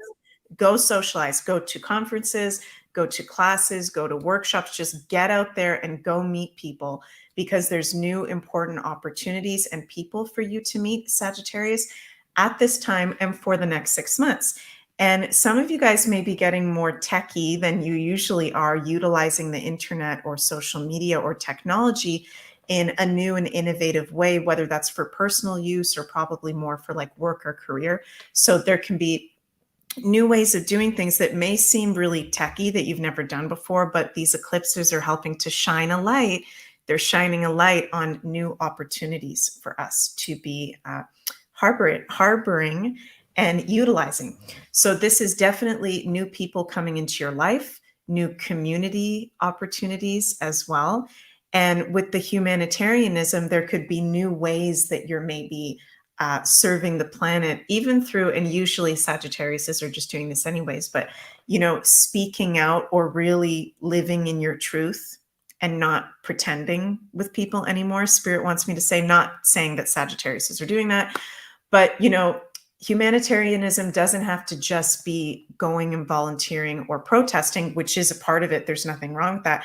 But even just in our day-to-day, living our truth, with Sagittarius you're all about truth, shines a light for others and inspires others to be their best selves and in alignment with truth, especially with everything we got going on the planet right now.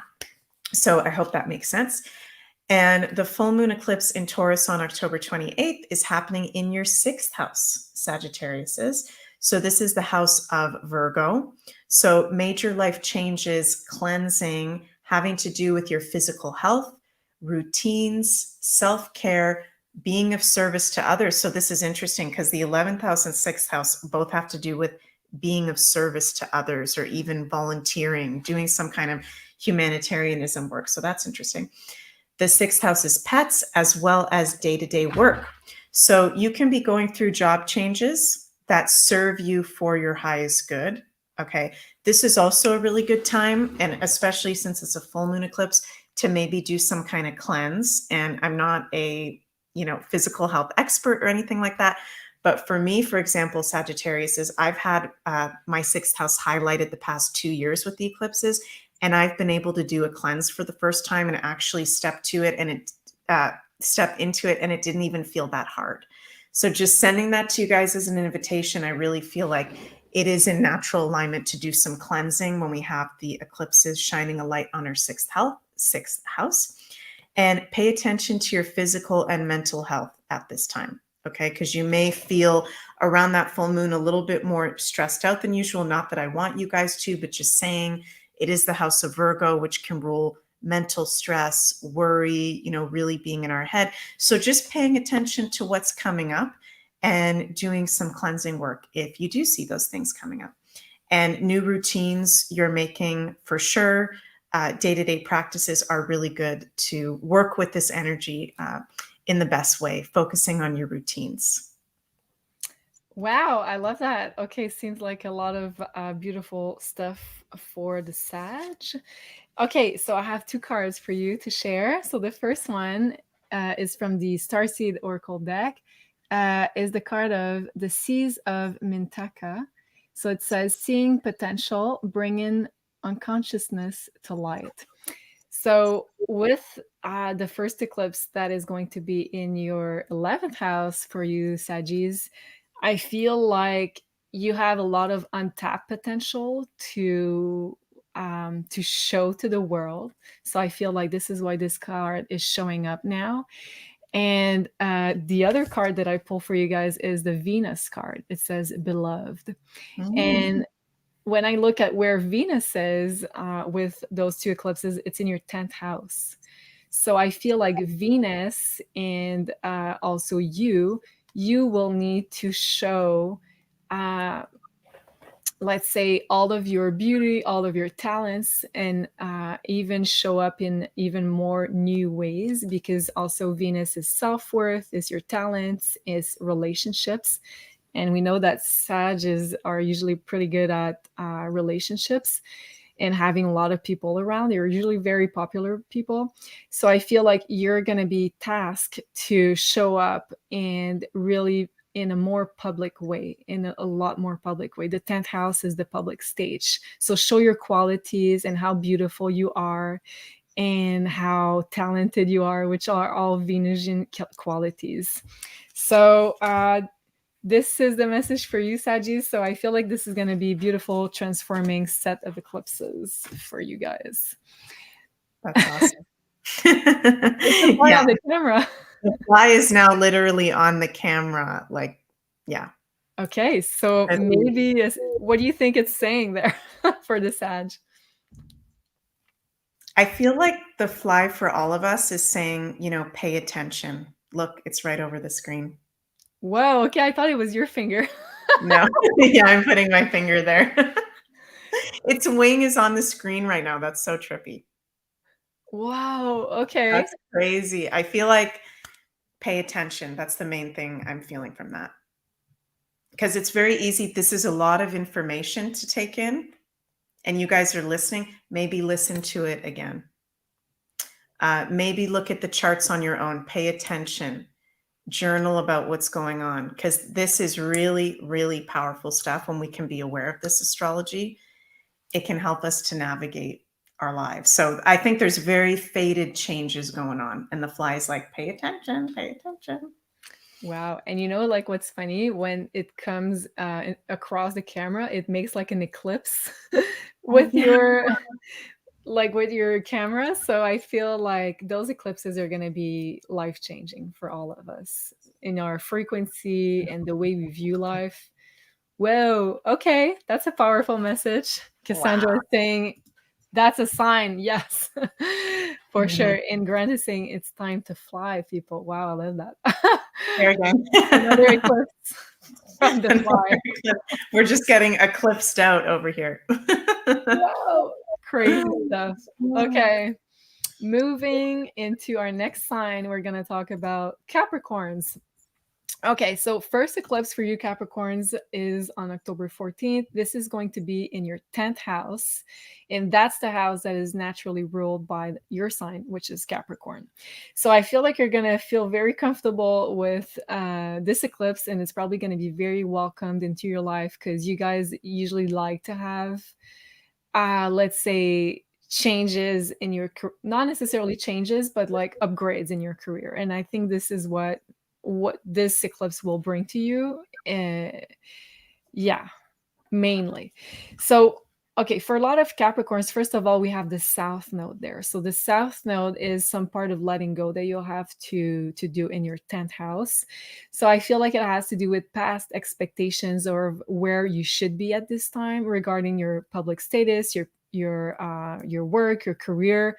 So maybe you're not exactly where you thought you would have been at this moment in time, but this eclipse really signals a big new chapter opening up for you, and it's going to look different probably than what you've expected before. So really let go of past expectations and try to welcome with open arms what kind of new changes this eclipse brings, because it's going to, when it's happening in one of the 4 angular houses, so the 1st, the 4th, the 7th, or the 10th, you can really be sure that some significant events are about to happen to you. So really embrace new opportunities, newness. Some Capricorns will change jobs. Some Capricorns will change bosses because it's the house that represents the bosses also. It could also be a new collaboration coming into your life, your public sphere. I'm even going to say that some Capricorns will get married because the 10th house deals with your public status in society. Other could be signing legal papers for their professional lives. And also you can expect some different changes in dynamic with your father or your boss, because it's the house that rules any kind of authority figures, and including your father. So that could mean also, a change, a definite change in the way you guys relate to each other. Also, Venus opposing your ruler Saturn. So we have Saturn right here, and at the moment of this eclipse, it opposes Venus. So it's very likely that some relationships will be more challenging for you. So really focus on communication around this eclipse, because Saturn is in your 3rd house. So really make sure things are clear and you're not leaving anything to let's say chance, or let's say unclear situation. Try to really make sure that communication is clear, and try to have a more realistic approach to your goals and through money, which is also what Venus rules here. But I think generally speaking, it's kind of the general energies for Capricorns. So I think it's going to be a very positive one for you guys. And then the second eclipse falls in your 5th house. So that's one of the very fun light houses to have an eclipse in. I feel like there's going to be a big opportunity to gain more financial abundance through your own ideas, creation, and even your art if you are a more creative person. So Jupiter is there very close to this eclipse, so bringing a potential for expansion, for prosperity, for abundance. So that's very positive. And because it's a full moon, a lot of Capricorns will be reaping the rewards of past creations, past investments in the fifth house. Some will also be welcoming new children in their family. Fifth house is the house of children, and we have a full moon, so completion.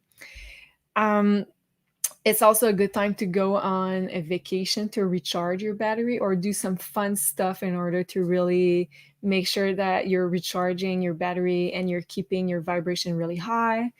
Also, another big thing for Capricorns, I think, will be showing your true colors and not caring what everyone else thinks around you, and really speak your truth, because Jupiter is in your fifth house of expression, of creative expression as well. And it's opposing, because it's going to be a full moon, it's opposing a bunch of planets that will be in Scorpio. So Scorpio has a kind of a rebellious energy, and Mars is going to be super powerful there also. So you're going to want to really make sure you affirm yourself, and you're not going to have, let's say, a peer pressure in being someone that you're not really. So really make sure that you speak your truth around this eclipse, and otherwise I think the universe might want to test you there. So really make sure that you are talking and expressing your truth through your throat chakra around this eclipse. Okay, back to you, Meg. Do you have some cards for our Capricorns? Yeah, for sure. So interesting. You and the Meg. You and the fly. I forget what was the sign we got the solar flares card for before. Was it Cancer? Let us know in the chat. I can't remember. Yeah. I want to say Cancers, but I might be wrong about if anybody remembers what sign got the solar flares card, please put that in the comments. So Capricorns are also getting that, which is interesting because it's their 10th house, the house of Capricorn, getting activated. So really big time of activation, being in your empowerment, being filled with life force energy, sun energy, confidence to move forward, go ahead and be your authentic self. It's interesting that we also got the study card. I've never pulled this one before. It's study. So I feel like there could be some new way of doing things in your work. Like I'm feeling Spirit say, be open to new ways of doing things that may seem kind of weird. And Capricorns, which I have my moon in Capricorn, so I'm not making fun of you guys. We can be very like sometimes stuck in our ways of doing things. And, you know, this is our goal. This is what we got to do. It's going to be this way. Sometimes there's different ways of doing things. Things change. Business changes. The way things operate change. That's what it is. Entering into the age of Aquarius, things are changing. They're not staying the same. We're leaving Pluto and Cap. That's what the message is. Be open to the new ways of doing things in business, Capricorn, because it is really changing. Okay. So this is for all of us, like the ways that we thought, this is how I become an astrologer. This is how I become an investor. It's all changing, and we're all going to have to study these new ways.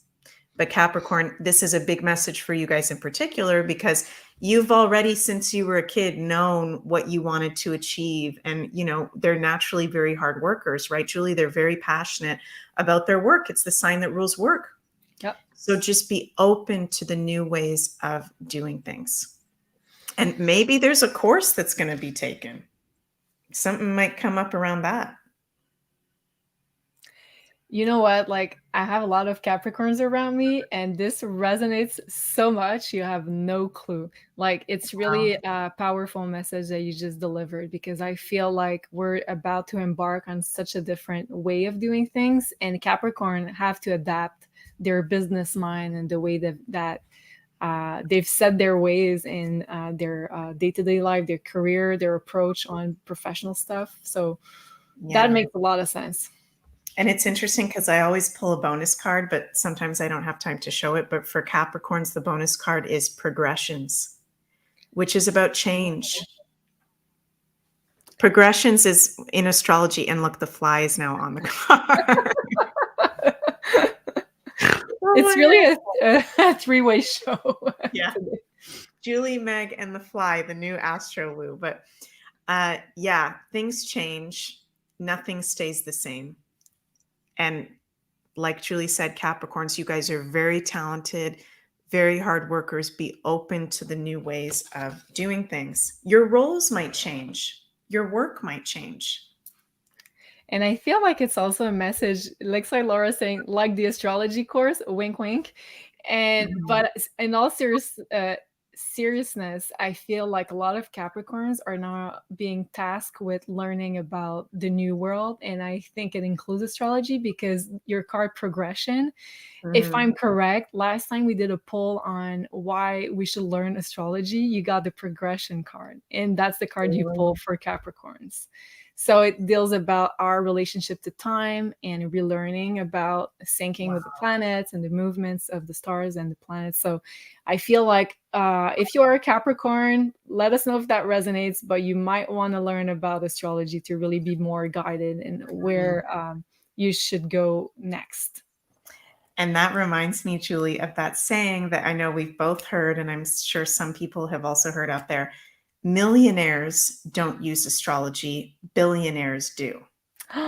So true. That just popped into my head when you were saying that.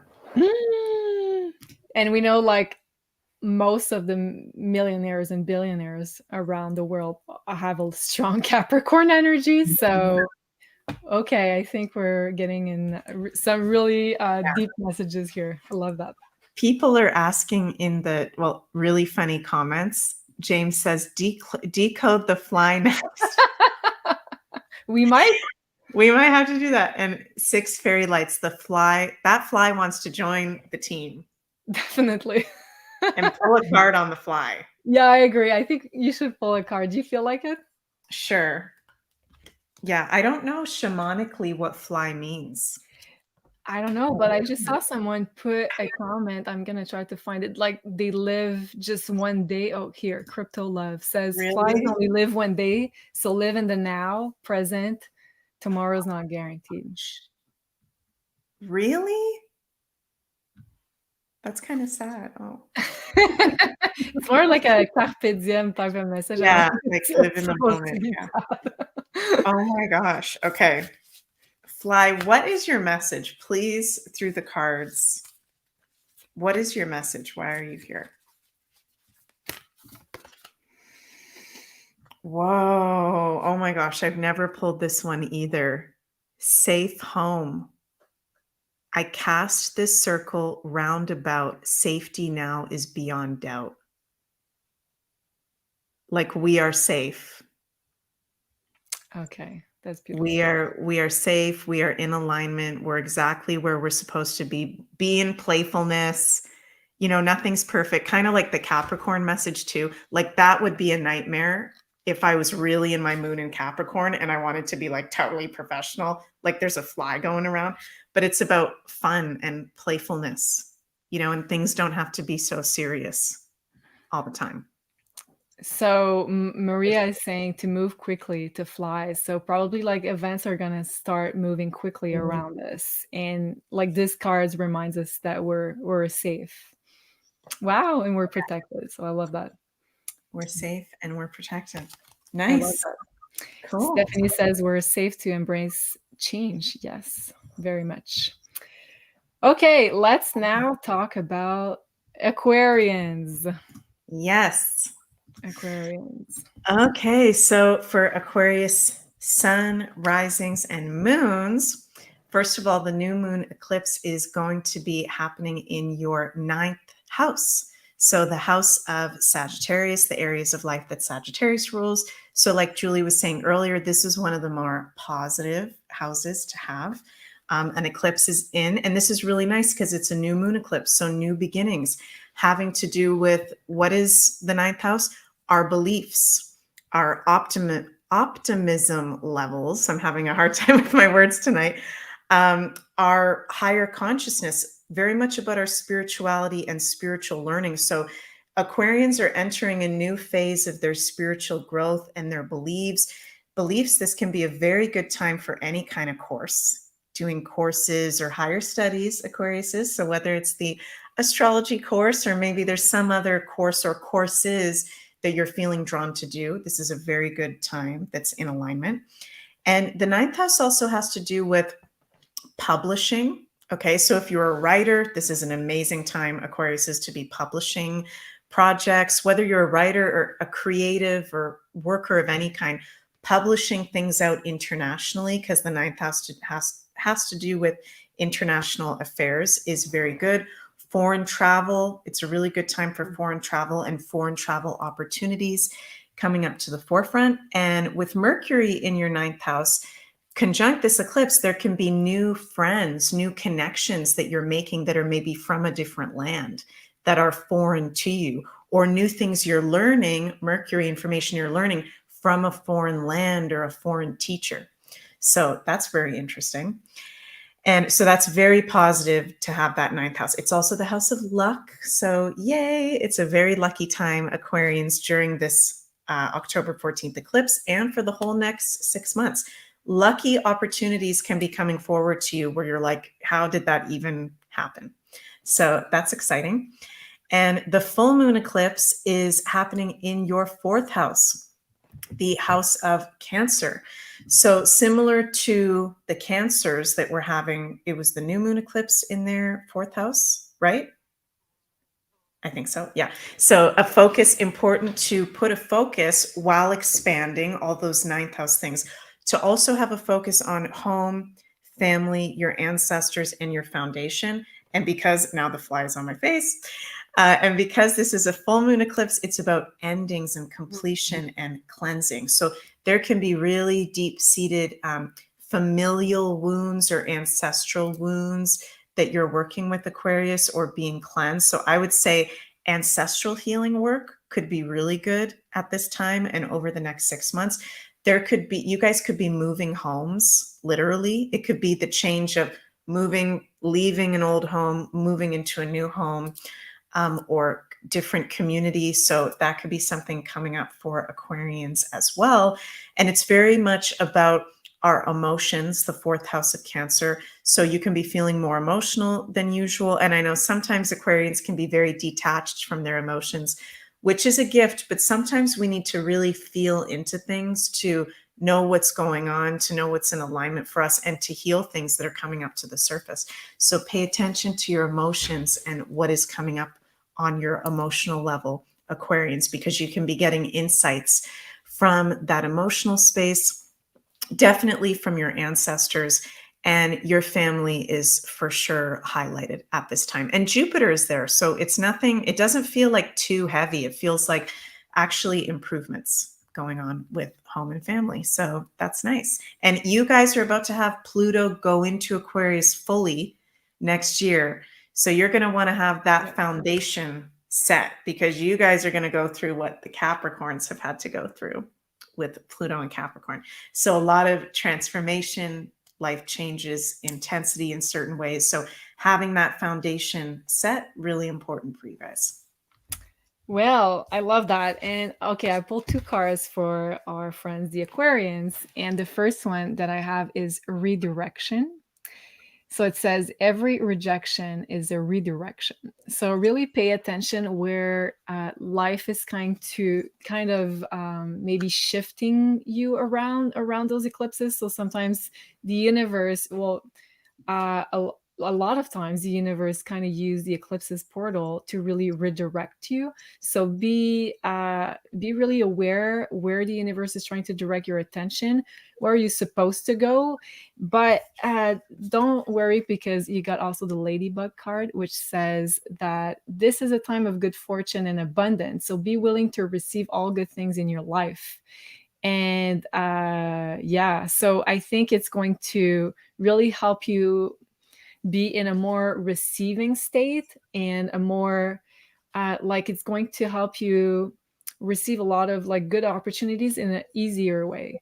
So sometimes you're kind of swimming against the current if you're not really following the highest like, let's say, your highest path, if we can say that like that.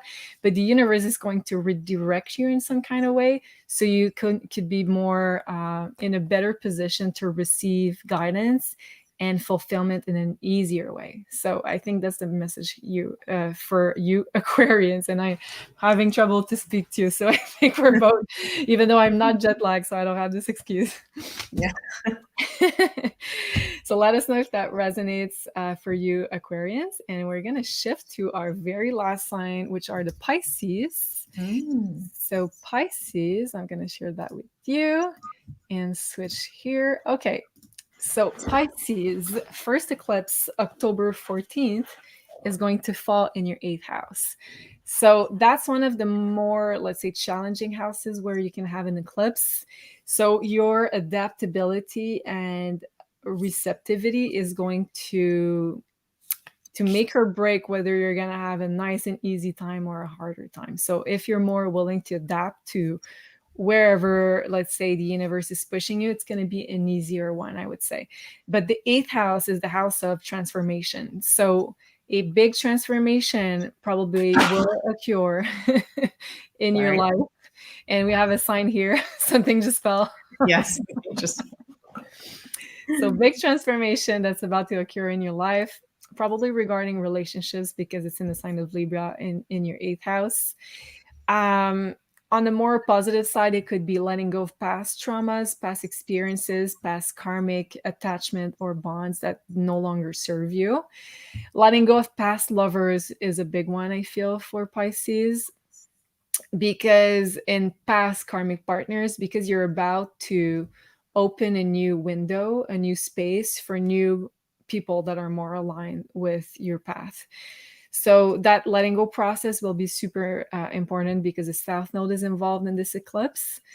And on a more positive note too, you could be starting a new healing journey. So really take this 8th house transformation energy into your own hands, and you're going to have a way better experience with this eclipse season. Also, Saturn is at 0 degree of your sign right now. It's right now retrograde. So a lot of Pisces are feeling like they have this, let's say, delusional. No, not delusional. This is not what I want to say. Like the illusions are being destroyed for them. So we know that sometimes Pisces live in the like bubble of illusion, but that's not available to you right now. So you have to face reality with all of the more, let's say, boring and tough signs that it comes with, because Saturn is in right now 0 degrees, so super emphasized in the sign of Pisces, and it's opposing Venus at the moment of this eclipse. So you'll have a reality check with a lot of relationships. So people are going to show their true colors around this eclipse.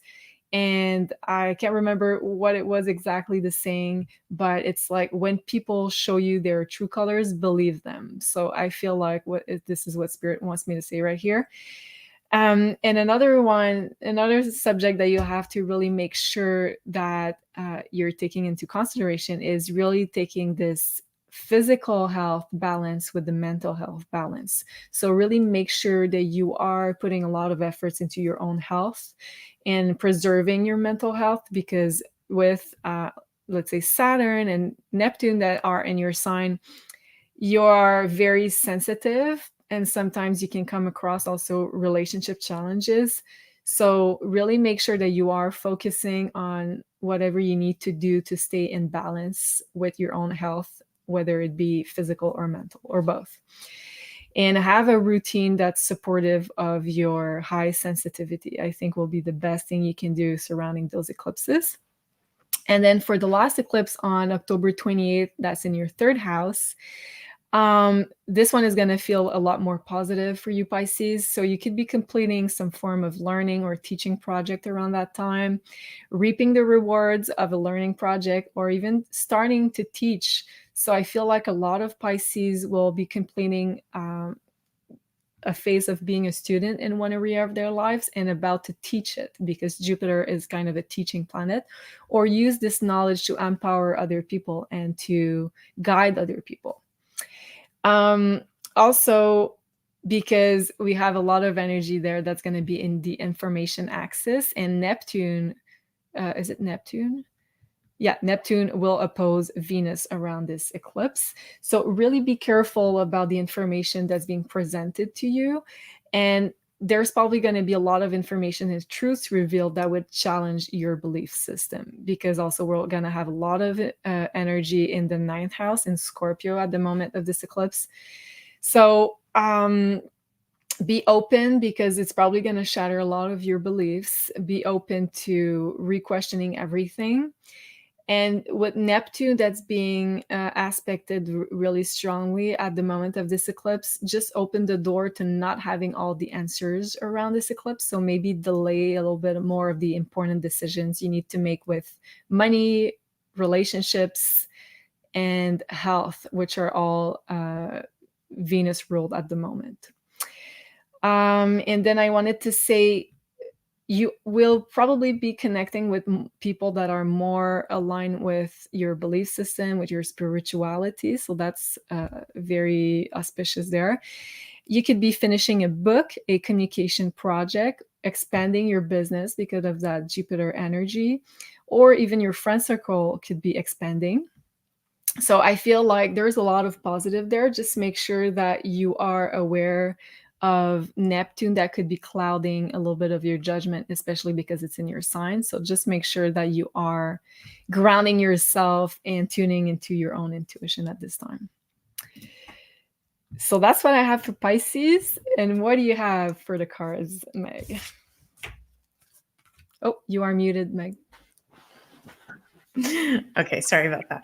I just said pretty interesting, because the Scorpios had an eclipse activating their 12th house of Pisces, and the Pisces have an eclipse activating their 8th house of Scorpio, and both of them got the Harvest card. Wow. And both of those houses have to do with real deal, deep healing and things coming to the surface. So I feel like with this Harvest card for the Scorpios and the Pisces, there is beauty. It's not easy. And now my cat Ocean is here meowing, so he's confirming this. Can you guys hear him right now?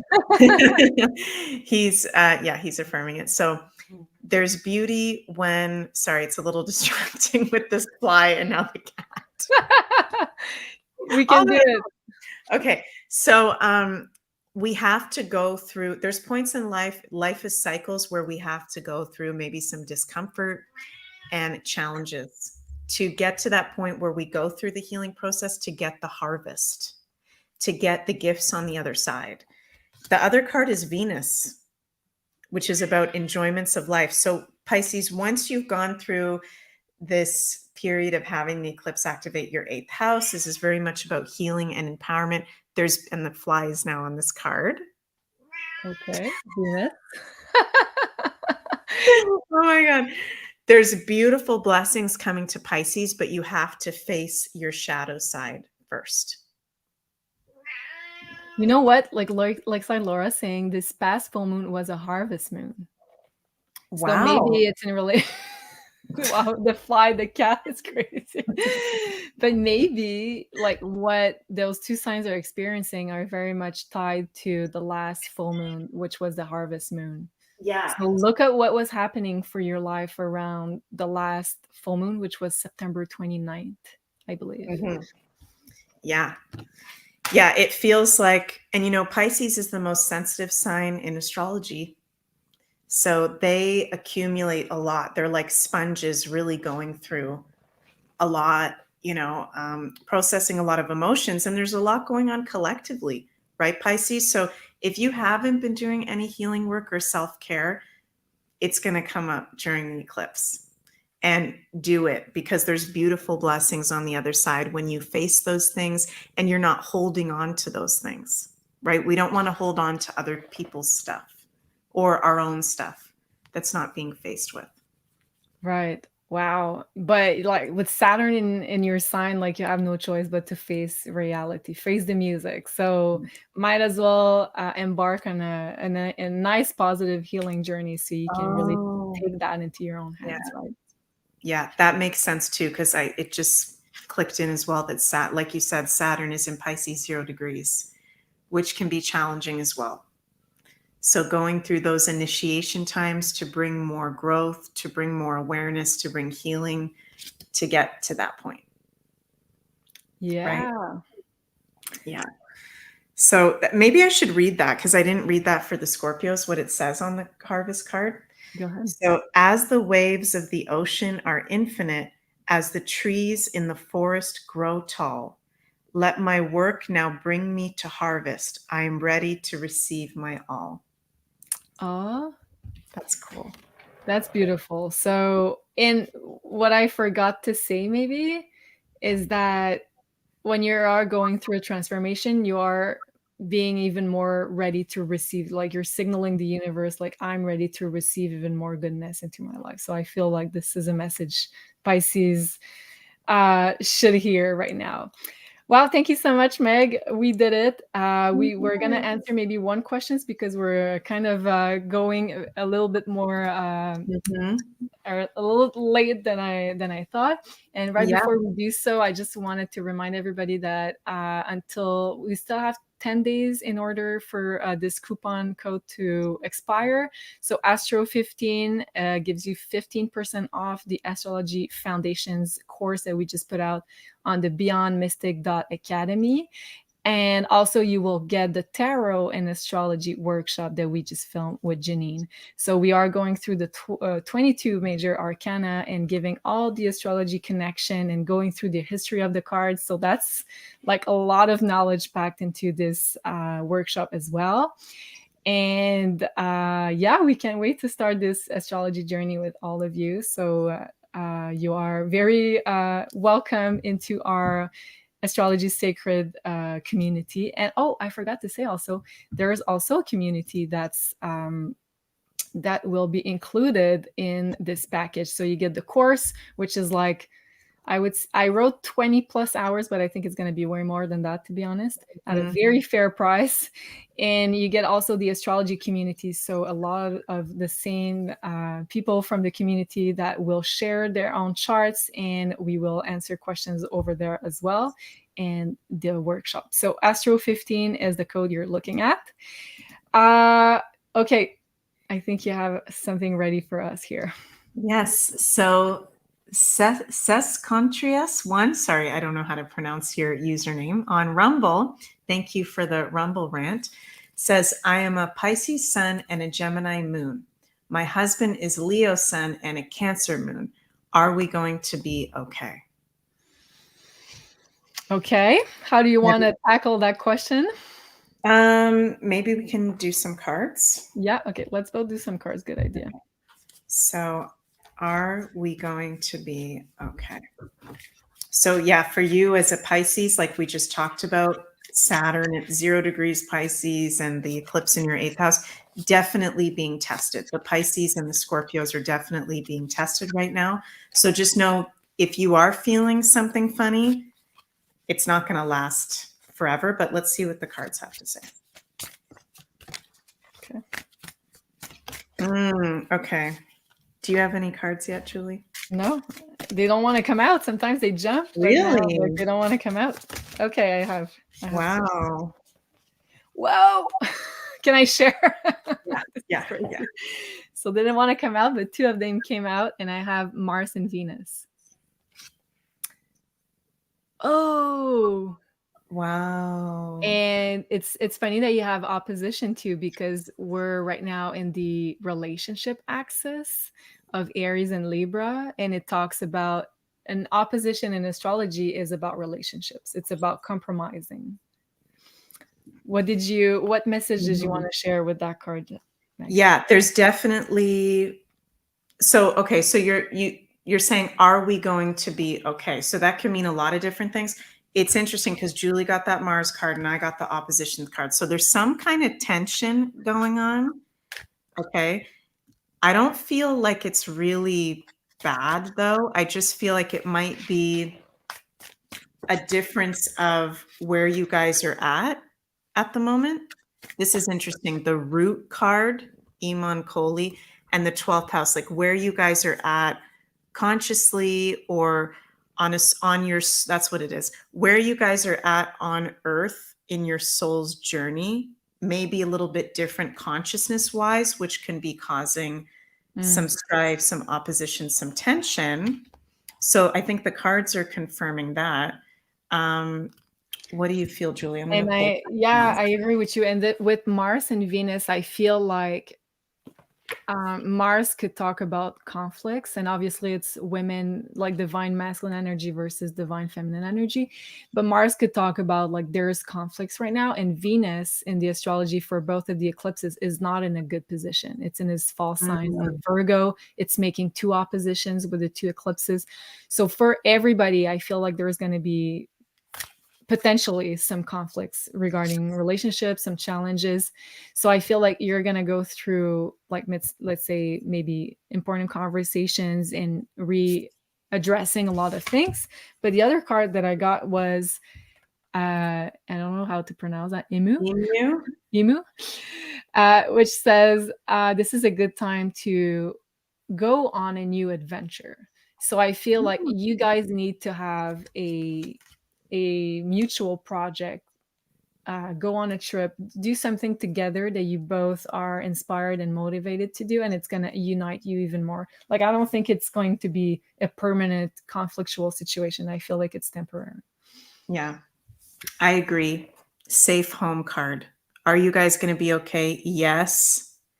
Just that your authenticity is being highlighted and where you guys are at. So that was like such a good recommendation, Julie, to find some common ground that you guys can both be in to help move through this energy. So I hope that helps. I love that. And Nancy's saying, isn't there a book, Men Are From Mars, Women Are From Venus? I haven't read the book, but yes, I believe there is. So maybe that's a sign for you to check it out, and maybe there's important messages for you there. Wow. Okay. And right before we finish this beautiful show, I just wanted to share again with you that if, like, of course, we went through all the general energies through the 12 signs, and I hope you guys appreciated that. It takes longer, but I feel like there are more personalized messages. But if you want to get even more personalized as regards of your own guidance and messages with your own birth chart, you can book a consultation with Meg. She's truly amazing, and I'm not even let's say, trying to promote you in some kind of way. It's really coming from the heart. Every time I had a consultation with you was like a beautiful guiding light. So if you are looking for more guidance with your birth chart, which transit, or the eclipses, or the next year, anything you want to look at, you can book right now on MaisonJupiter.com. And please use Beyond Mystic in one word for your 10% off for your next reading. Okay, well, and yes, you can find us in the link in the chat, and I'm gonna pin it also to the top of this video, and I'm gonna put timestamps in just a few minutes. So just be patient with me. Thank you so much. James is saying, amazing, Meg, book now. Yes. Thank you. Farmer Dick is saying, thank you, Julie and Meg, love you all. Yeah. I love that. So any last word of wisdom, Meg, for this beautiful month of October? Yes, just breathe through it. It's going to be intense. We're entering the eclipse season now. It's October 2nd. We're going to get through it. And I think there's that beautiful, like that harvest card kept coming up, not just for the Scorpios and Pisces, but for all of us. There's beautiful growth and blessings that come when we go through the growth, when we go through the big initiations, which is this eclipse. So pay attention also to what's going on, because there's very big signs, and the universe is guiding our way the whole time, always. Yes, and Susan is saying, you two beautiful soul sisters encourage us to embrace our connection to self. Our strength individually and collectively will conquer all that will be coming our way. That's a beautiful message. Wow. And Libby's saying, these readings are always so insightful and uplifting for every sign. You girls rock. So thank you so much for your beautiful comments. It's like always so appreciated. You don't even understand how appreciative we are. So thank you so much for all your beautiful comments on all the platforms, on Rumble and both of our channels on YouTube. And we'll see you this Wednesday. We're going to have an Astro Decode, and that's going to be on your sun, your moon and your ascendant. So your trilogy in astrology. So it's like your most important triune of energy. So we're going to decode that with you on Wednesday. And until then, sending you much love and see you very soon. Au revoir, everybody.